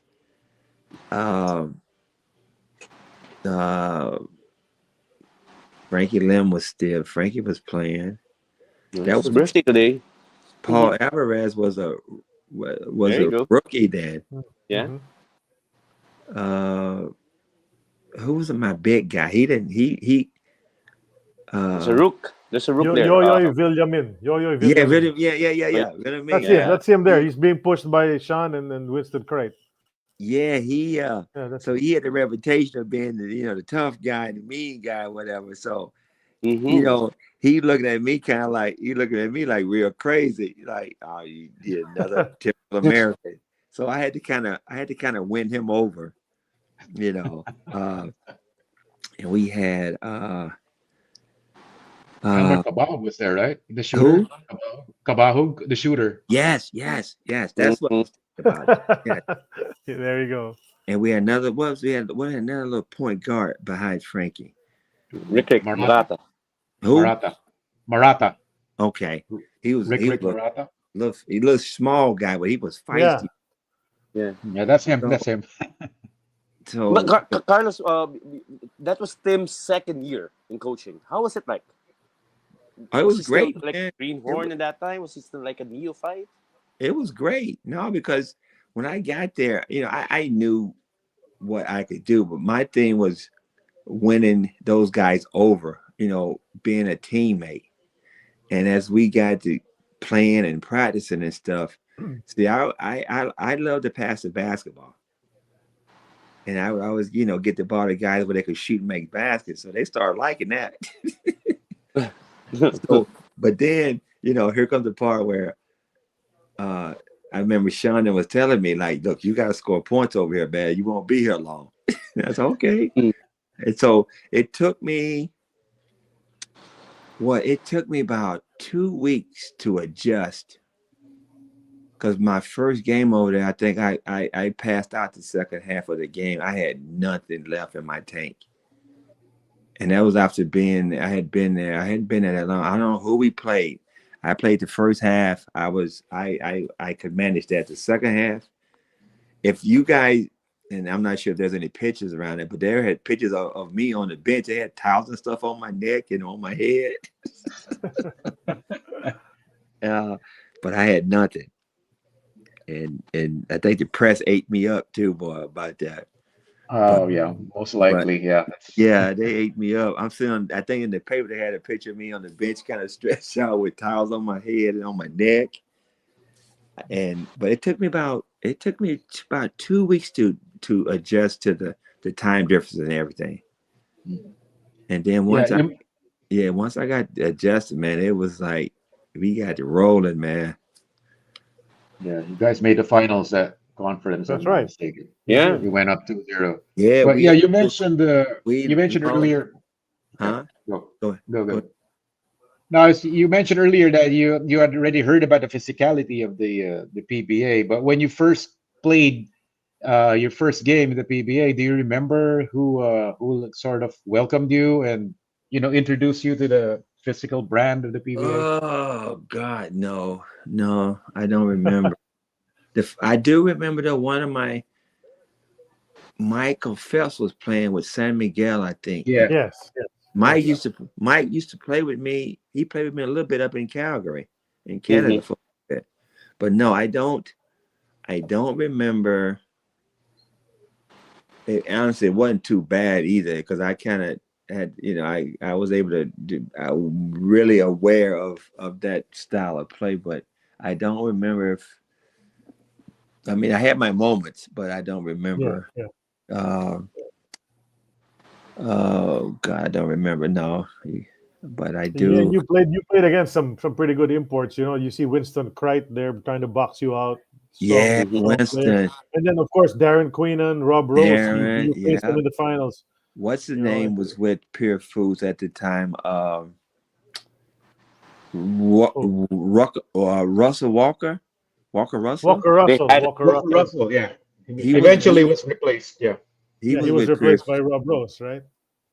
He was with them at the time when I was there, and Yeah. I knew him from the States. Playing with him over Mhm. here in America. I knew Right. him. We what did we lost games 3 and 4 of that series, didn't we? I mean, games 4 and 5 of that series, didn't we? actually 3-4-5. Yes. You guys were up 2-0, Yes, Yeah, that's what. and you were up then 2-0, right? And then you Yeah, lost the next three. reverse sweep. It was a reverse yeah, sweep. yes. I'm thinking like, oh my God, we're gonna pull this thing out, man. But I don't know what happened. We was up, and you're right, we lost 3 straight. Oh, but I legitimately thought we had a chance to win that thing. I Yeah. mean, for me, that'd have been great. I was like, this would be You were great. one away. You were one One away, game, right? yeah, and trust me, I was like, dude, my first year over here to win a champ, that'd been great. Didn't Yeah. happen, man. If you had won, you probably would have been back a couple of times, right? Oh, I would have made it back. And the only reason why I Yeah. did make it back because I went to Europe all that time. Yeah, yeah. Then you started playing there, right? Right. That was the only reason why I never got back over there. And you would have been the third player in the world to have won the PBA and an NBA title. And that's what I was thinking. Yeah. Yeah. That's Yeah, right. that's a very elite company, Glenn No, McDonald. and I, And, trust. Oh, I was aware. I was like, my God, we got a chance to win this thing, man. I'd be like, I'm saying to myself, my first year over here, I win this. Oh, that'd have been great. You're right. We lost 3 straight games, man. Who's the second guy? Glenn McDonald. Who's the second one? David Third Kill. Even David Third Kill. All Boston. Celtic guys. All Celtic Boston. people. I know what? Right, Yeah, right. I think so. But there might be a couple of others, but yeah, it's After, but Carlos would have been the third. yeah, Huh? Carlo. Yeah, you would have been the third. Afterwards. Mhm. Yeah, If had you won, but yeah, the That's games right. were pretty close though. You game one was 105-103. You won by 2. The next game you won by 6, and then in the third game they beat you by 14. Yeah. Then game 4 was an overtime game. You lost by 5. That was the one. That's the game that I thought we Yeah. should have won. Yeah, you lost in Yeah. overtime, and then in the last game, in game 5, you lost by 1 point, 99-98. That was game 4 was the game I thought we should have won. Yeah. Yeah. So Yeah. you were that Yeah. close. You were one basket away from winning the I championship. think that was the series where Bong Alvarez tore his Achilles, if I'm not mistaken, and he was out for I think the last 2 or 3 games, if I'm not mistaken. Yeah. Oh, you know what? Oh, that's I don't remember honestly. Yeah, But maybe that Jake. last, But you may have been right though, because Paul's our X factor on that team. Oh yeah, he was amazing. He was My an amazing God, he player. was the guy who could get you a basket, man. He could create his own shots and he could get his baskets, and that's what we were missing. That He could last jump. game also of the series was when Rob Rose scored 2 points. And he claimed that if not for his 2 points, they would not have won the title. Yeah, Of course. Of course that's he right. was. That's right. That's right. Wow. That's right. I didn't realize those scores were that close, man. Like Yeah, that. man. Precisely, but I just checked them now, and so that it was that close. You But it almost was, won that. yeah, Yeah. it was game 4. I thought we should have won. That's the Right, game right, right. I thought we should have won game 4. And we need to talk about your partner, Sean Chambers. So he brought you in here, and do you know that he's still here until now? He's coaching a college team here. I And he's heard he he's part was. of the national team coaching staff as well. In fact, I invited him to come over and say hello to you this morning, but he can't because they're doing some video Yep. Yeah, scouting right now. So I he had he just here's a messaged story. me. Here's a story for you. So I ran to Sean. Was it 2 summers ago out in the summer league in Vegas? Mhm, 2 years, 3 years ago now, 2 or 3. Mhm. yeah. And we were walking in the corridors, and I heard somebody call my name. And I turned around, it was him. I was like, "Oh my God, I ain't seen this dude in ages." So we get to talking, and exchange numbers and stuff. So, and I guess he had been over there at the time, or had been there and was back over here in the States. And I had always told him, I said, "Man, look, when you go back over there, let me know." Because I told him this when I saw him that day. I said, "Let me know you're going back over there, man. Because if I can work it out, I want to go over there because, I had interest in some basketball, trying to do some stuff. Because I ran into some people here. I don't remember the guy's name that, and I tell you guys something too before we get off the call here. But oh God, the guy's a Filipino guy, and we got to talking, and he was talking about, trying to do some stuff over there, and he had some connections and stuff. And I'm thinking, okay, at that point I had text Sean or whatever. I said, "Look, man, let me know when you go back over there." And come to find out, like you just said, he's over there doing that now. I was like, "Oh my God, no!" He didn't tell me, but I'm good. I'm happy for him, man. You do But know that Sean, Tim Cole is still coaching, right? Here. he's still coaching. Yes, Yeah, he's the national team coach. He coaches in he's the the national PBA for team. Ginebra. Oh Yeah. my goodness, no way. Yeah, he's still around. He's still You the know, same. and when Sean was, Sean's a heck of a player, man. He was the ideal teammate to play for with that team we had, man. It was like the pieces were perfect for everybody. Because I looked at myself as the one guy I could do a little bit of everything to help us. Sean was that guy get you points when you need him really bad, and you had the young upcoming star with Paul Alvarez. Then we had the old Wiley veterans on the squad. So me and Villamy, I thought we played well together. Once I got there, once I got on his good side, yeah, I had to win him over, man. He looking at me like, "Who is this guy coming in here?" He's But based no, there now in Jersey. huh? He's based there now He's in Jersey. yeah, he's in New Jersey. He lives there in New Jersey. It does he? Yeah. Yeah. Oh wow! But no, I thought we had some great pieces, man, and Sean said, I think we could really do some stuff. We need looking for a player like you. So it took me 2 years for him to win me over. Yeah. But But yeah, eventually you made it. Yeah, and you yeah, were successful. You made the yeah, it finals. was, and that was the other part about it too. And I tell people always ask me about that. And I said, man, it's probably one of my best experiences I had in my life being there. The people are so humble. Everything. It was just wow. I was like, and that's why I wanted to get back there. Even after I left, I said, I got to get back over here before, I just never got a chance because it was one of my best experiences, just from a cultural standpoint and the basketball of it being the way it was and is at the time over there. It's like you couldn't ask for anything better. You come to the arena and it's freaking jam packed. So that was good. It was great, and Mm-hmm. me and Sean, we've been kind of talking here as of late. After we ran into each other, But I had told him to let me know when he went back over there, man. Then I hear he's doing that. I was like, oh my God, I would love to do something like that. Yeah, But he's good an for him. assistant coach for the national team, and he was also a head coach of a college team here. Yeah, yeah. I heard he was coaching some college team. Yeah, Right. Yep. FU Tamaros. Yeah. Oh, good for him, man. Yeah, they're on the rise under him and all of Mm-hmm. that. Mm-hmm. Yeah, but after your stint here, Carlos, you did say you went to Belgium. You played in Europe for another what, almost 10 years. 10 years, right at 10 years. When did you decide to hang it up? I What was made you say it's time to stop doing this? at the time I was married and I had a kid, and he was getting ready to become of school age, Mm-hmm. Hmm.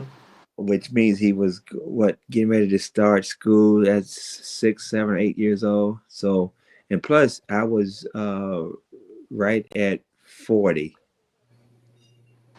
So I said, at this point, I said, well, he's getting ready to go to school, and I know his mom wanted him to be back in the States to go to school. And I was at a point too where I was like, you know what, I've had a good run, and Mm-hmm. what better time now than to kind of go ahead and call it a day.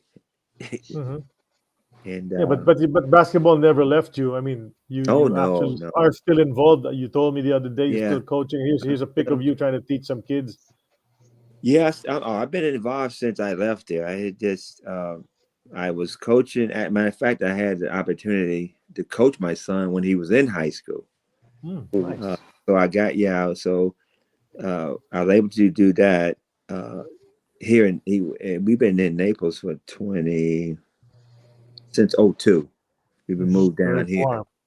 Yeah, it gets a little warm, but we've been down here since then. And when he got to high school, I had a chance to had opportunity to coach him his 4 years in high school, and he was very good ball player. Even he ended up going to school in Virginia at Okay. ODU for a couple of years. Then he tore his ACL. Oh Oh, wow. Okay. Yeah, he got hurt. Then they got But a he new. got to play. He got to play D1. He got to play. Yeah, oh yeah. Then he Okay. That's good. That's good. they got a new coach, and I had to talk him into leaving there because he wasn't going to play. So he ended up transferring to a Division II school that's near here, up in Orlando area.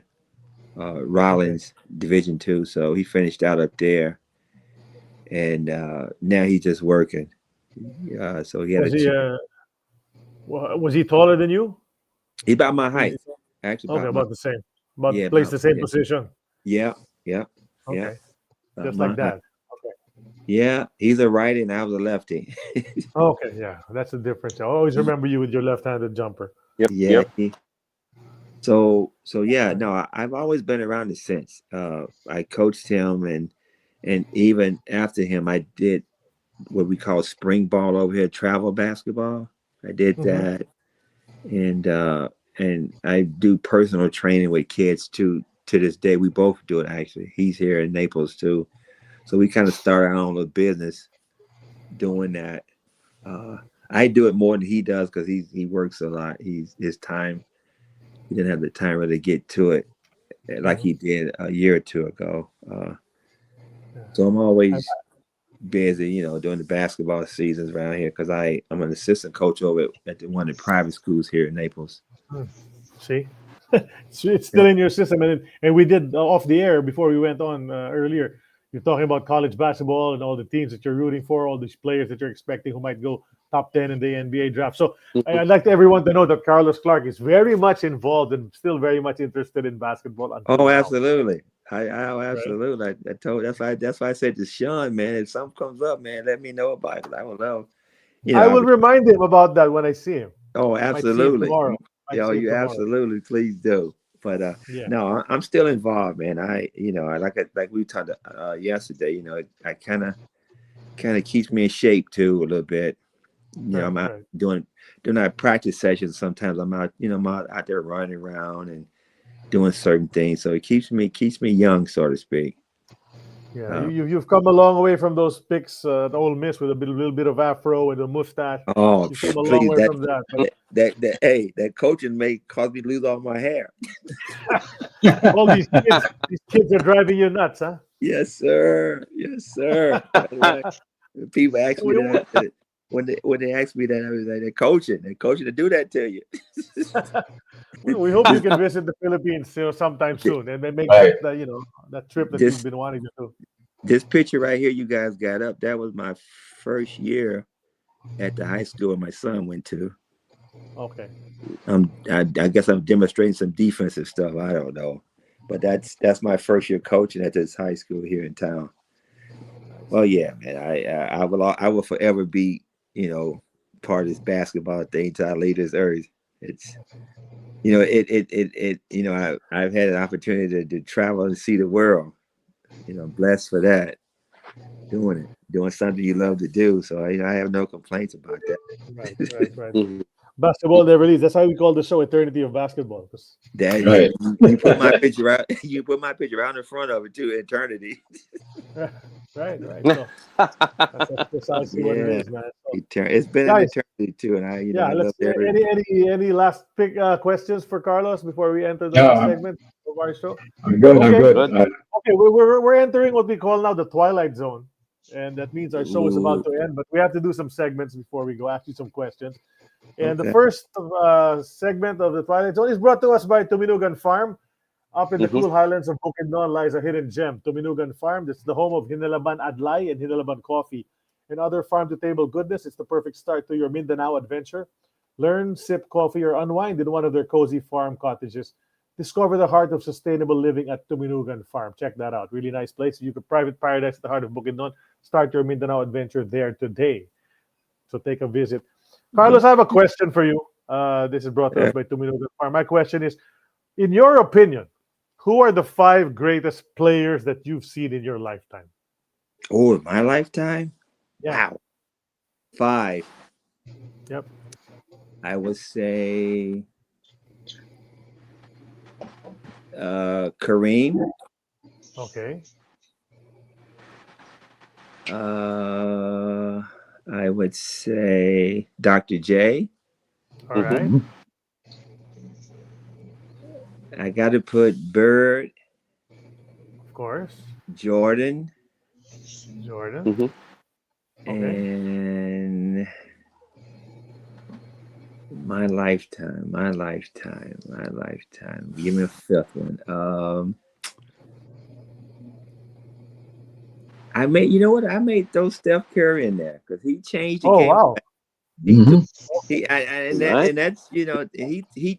I say it only because he changed the game of basketball the way it's been, He the did. way it's played. Right. Now, Right. there's some other ones I could say, but I would throw him out there just be one of the new age guys.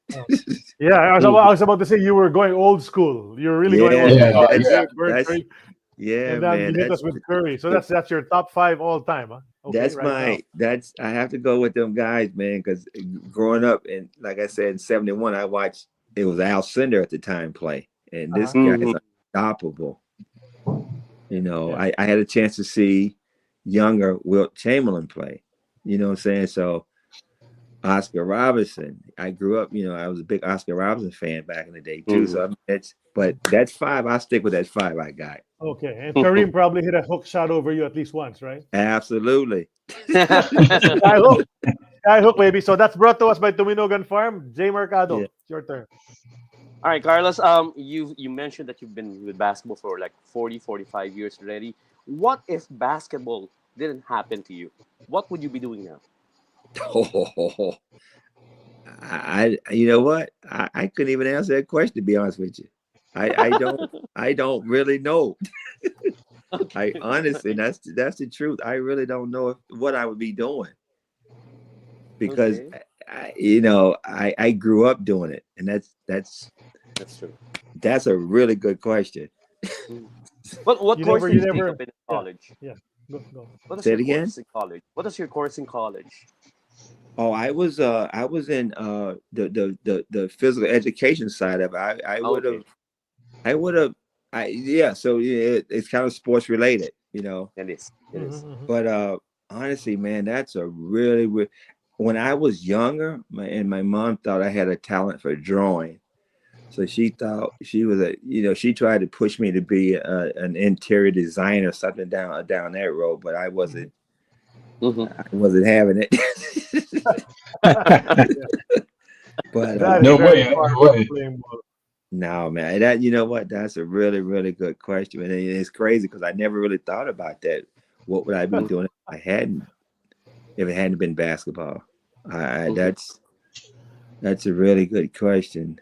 Uh, I think as I've gotten through this process, and as I've been an adult, even in my early years as an adult, I may have done because I had an interest in real estate when I was even in college. So if there was one thing I could say, maybe potentially into real estate, Oh, okay. if it Okay. Mhm. wasn't basketball, because as I got to be my last year or two in college or so, I was doing some stuff in real estate at the time. I just got away from it. Mhm. Had a big interest in doing stuff then, and just never pursued it. Mhm. Uh, Okay. once I got started doing professional ball. That's Uh, right. Well, Good to know. but Right. let not me, surprised that basketball has been your life. So it's yeah, Yeah. tough to yeah, Yeah. think out of that. absolutely. And even Mm. anybody that knows me here, they know me from there were times where when I was younger, in the summer months when school was out, you could find me at the local YMCA playing with the young kids. Yeah. It was a Yeah. ritual. The kid, Yeah. Jonathan Isaac, that plays with the Magic now, he grew up, Mm. Mhm. and he was one of the guys that would be playing basketball with us every day in the Y. I Nice. know it's him and his family like the back of my hand. So yeah, it's been a part of my life. It's been my life. I Right. Mhm. Right. Right. Mhm. Right. uh, but before we get away, man, I'm gonna just say to you guys, I appreciate your time, and this has really been great. And Charlie, I Oh, remember I said I had something to tell you Our before we pleasure. got the call. yeah. Mhm. Oh, You guys got something going on over there. What next month? Basketball related? Mhm. I Next will month. be. I will be there. oh, you're There you gonna be there. Oh, go. Okay. There you go. Oh, yeah. really? Oh, you better give us a call. Okay. I We better will Yeah. get be together. there. I All right. I definitely will. I've been working with this kid here in Naples for a few years now. He's a Filipino Okay. kid, and he Okay. got invited to I guess the tryouts over there or something. Ah, So yeah, yeah, yeah. Yeah. NBTC. There yeah, you Yeah. so go. he NBTC. got invited All to that. right. Yeah, I'll be Nice. there. Yeah, yeah. I'll be So there Okay. I So for will we're that. gonna be see you, Carlos. I Let's will make it be for there. sure. So Yeah. we gotta get Jay and together. Sid are gonna take us out for dinner. Sounds good. Okay. I will All be right. there. Okay. We would see you then. But that's Sid. Yep. Sid's got a question for you too before we Okay. go. Yeah, yeah. Yeah. Just very quickly though, I'll deviate from my usual question, but we were talking about this before we went live, Carlos. I'm gonna put you on the spot though. Who do you think is gonna go number one in the NBA draft in 2026? Who I think? I'm gonna go with the kid from BYU, AJ, Whoa. Mm. with a close boozer behind him. Okay. Mhm. Oh, so Peterson's number three for you, huh? I seen them all play, and the thing about the kid from BYU, I keep trying to find what's so special about him. And the kid he's a 6'9", 6'10" freak. Mhm. And I think he's gonna get better when he gets to the pros because the game changes, and he's looks like that kind of guy that the NBA game is gonna thrive in. Just his style of play. When you Bonta. get Boozer, you're gonna get somebody that's gonna be a solid player. Right. So Peterson, just you yeah. got a lot of Petersons already in the NBA. Yeah.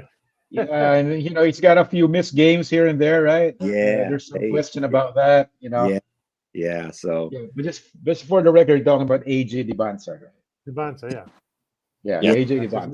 name. Right. AJ, advanced, yeah. Yeah. He, All right. He's So 19 years old and he's doing a lot of things over I there in know, and that's yeah, what I think his game is gonna translate to the NBA because he's freakish athletic, and he's 6'9", 6'10", and he looks every bit of 6'9", 6'10", and the way he plays too. Yeah, his stat line now is 25, 7, and 4. Oh, Wow. That's his stat line. 25, 7, and 4. Yeah. That's the average. It's probably the deepest. They're saying it's one of the deepest yeah. drafts. I can't wait to see it, man, because that's the conversation that I'm having with a lot of my friends. Yeah. Who is it going to be? Because I think the top 10 picks are going to be incredible, and I think they're all going to be freshmen. Yeah. So now it's a surprise why a lot of teams are resting their stars. They're tanking. Teams are tanking to get all these talent. The game itself, man, it's changed so much, and I think that's kind of why too. I don't really watch it a lot now, because you got stuff like what you're talking about right there. Then you're talking about this thing they talked about that you hear a lot about, this load management stuff. Yeah, that sucks. You don't guys. That to me, like, what, and you hear a lot of old guys. Well, what is that? You're not hating on anybody. Guys, when they played back in the day, they played. There wasn't no, but, and then too, I don't think guys are built today the way they were built back then either. Their bodies, and they're bigger and taller and faster now, but their bodies seem, they break down too easily though. I think they overwork themselves. I think they overwork themselves during practice. They push themselves too hard, I think. All this. I'm not sure. No, because you do have a lot now where back in the day you didn't have access to a lot of stuff these guys have access to for training and all that stuff. So that could be part of it too. You're right. Because back in the day you didn't have no this stuff where you can go and do all this here kind of stuff to your bodies. Right. So that could be part of it too. I don't know, but it's to me it's different. It's the way the game is officiated is different. It's to me it's way different. Yeah. We get you. We're old school as well, all three of us. So we get you, Carlos. But before I told you this yesterday, before we let you go, we have this one last part. It's called Hello Porky. That's the greetings portion of our show. And so that's what the commentators back then would say. That's what one of the commentators would say to his son, Porky. So, hello, Porky. This is your chance to greet, acknowledge, say thank you, shout out to anyone you'd like before we Hello, Porky. Oh, my God. Well, I could, shout outs. My coaches, all my coaches that I ever had in college, teammates that I've had, it's too many to name. First, I would definitely have to say my son, because he keeps me going too. When he was younger, and to see him become the young man he's become, I'm very proud of him. And coaches, wow, yeah, players, yeah. Oh my God, my family, first and foremost, my family for just being there, supporting me and stuff like that. And it can't leave it without saying you guys, because you guys keep people like me around and available. But it's been great, man. That's I could go on and on and on, but I guess my biggest thing is that I've been very blessed and appreciative of the opportunity to take this sport and make a living from it, and all the people that I've met along the way too. It's been a great thing, man. Great. And I appreciate you guys, having me on too, with no question. Yeah, it's our pleasure to have you. Yeah, it's our pleasure, Carlos. Just for you to take this in, I just show this to you. You played 22 games for Alaska. You averaged 29.4 points a game, 12.18 rebounds, and 5.18 assists.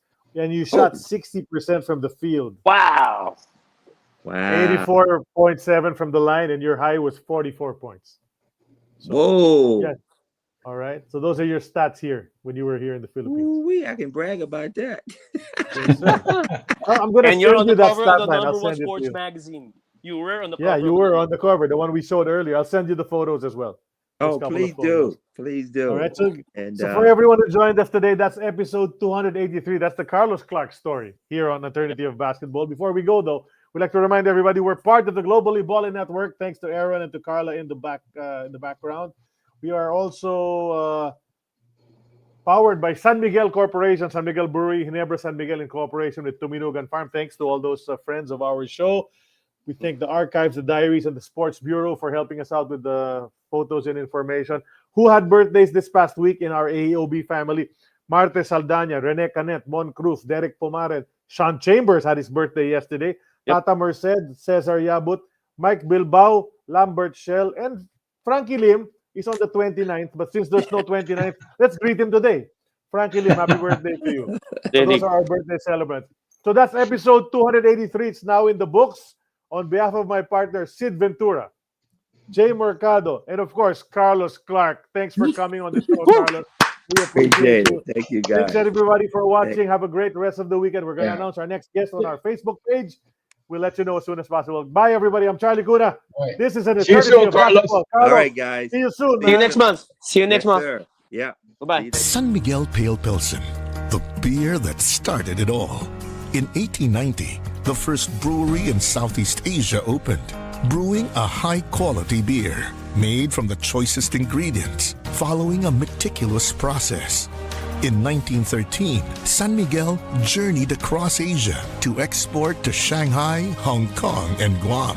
And starting 1948, established breweries in Hong Kong, Indonesia, Vietnam, China, and Thailand, expanding its market to reach over 70 countries worldwide.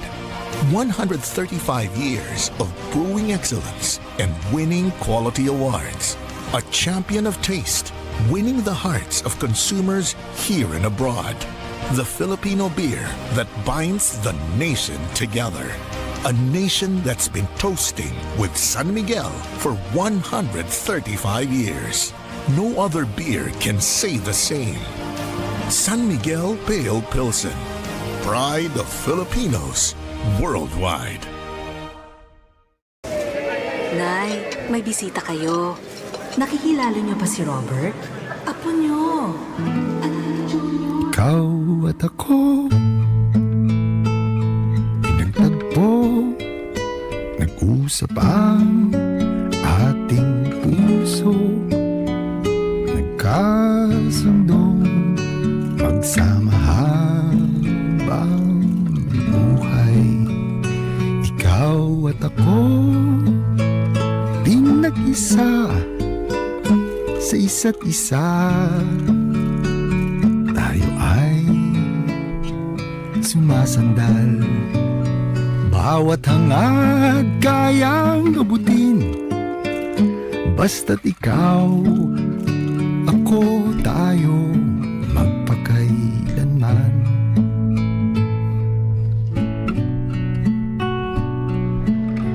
Nandyan ka lang pala. Noon, ngayon, habang buhay, ikaw at ako, San Miguel Pale Pilsen.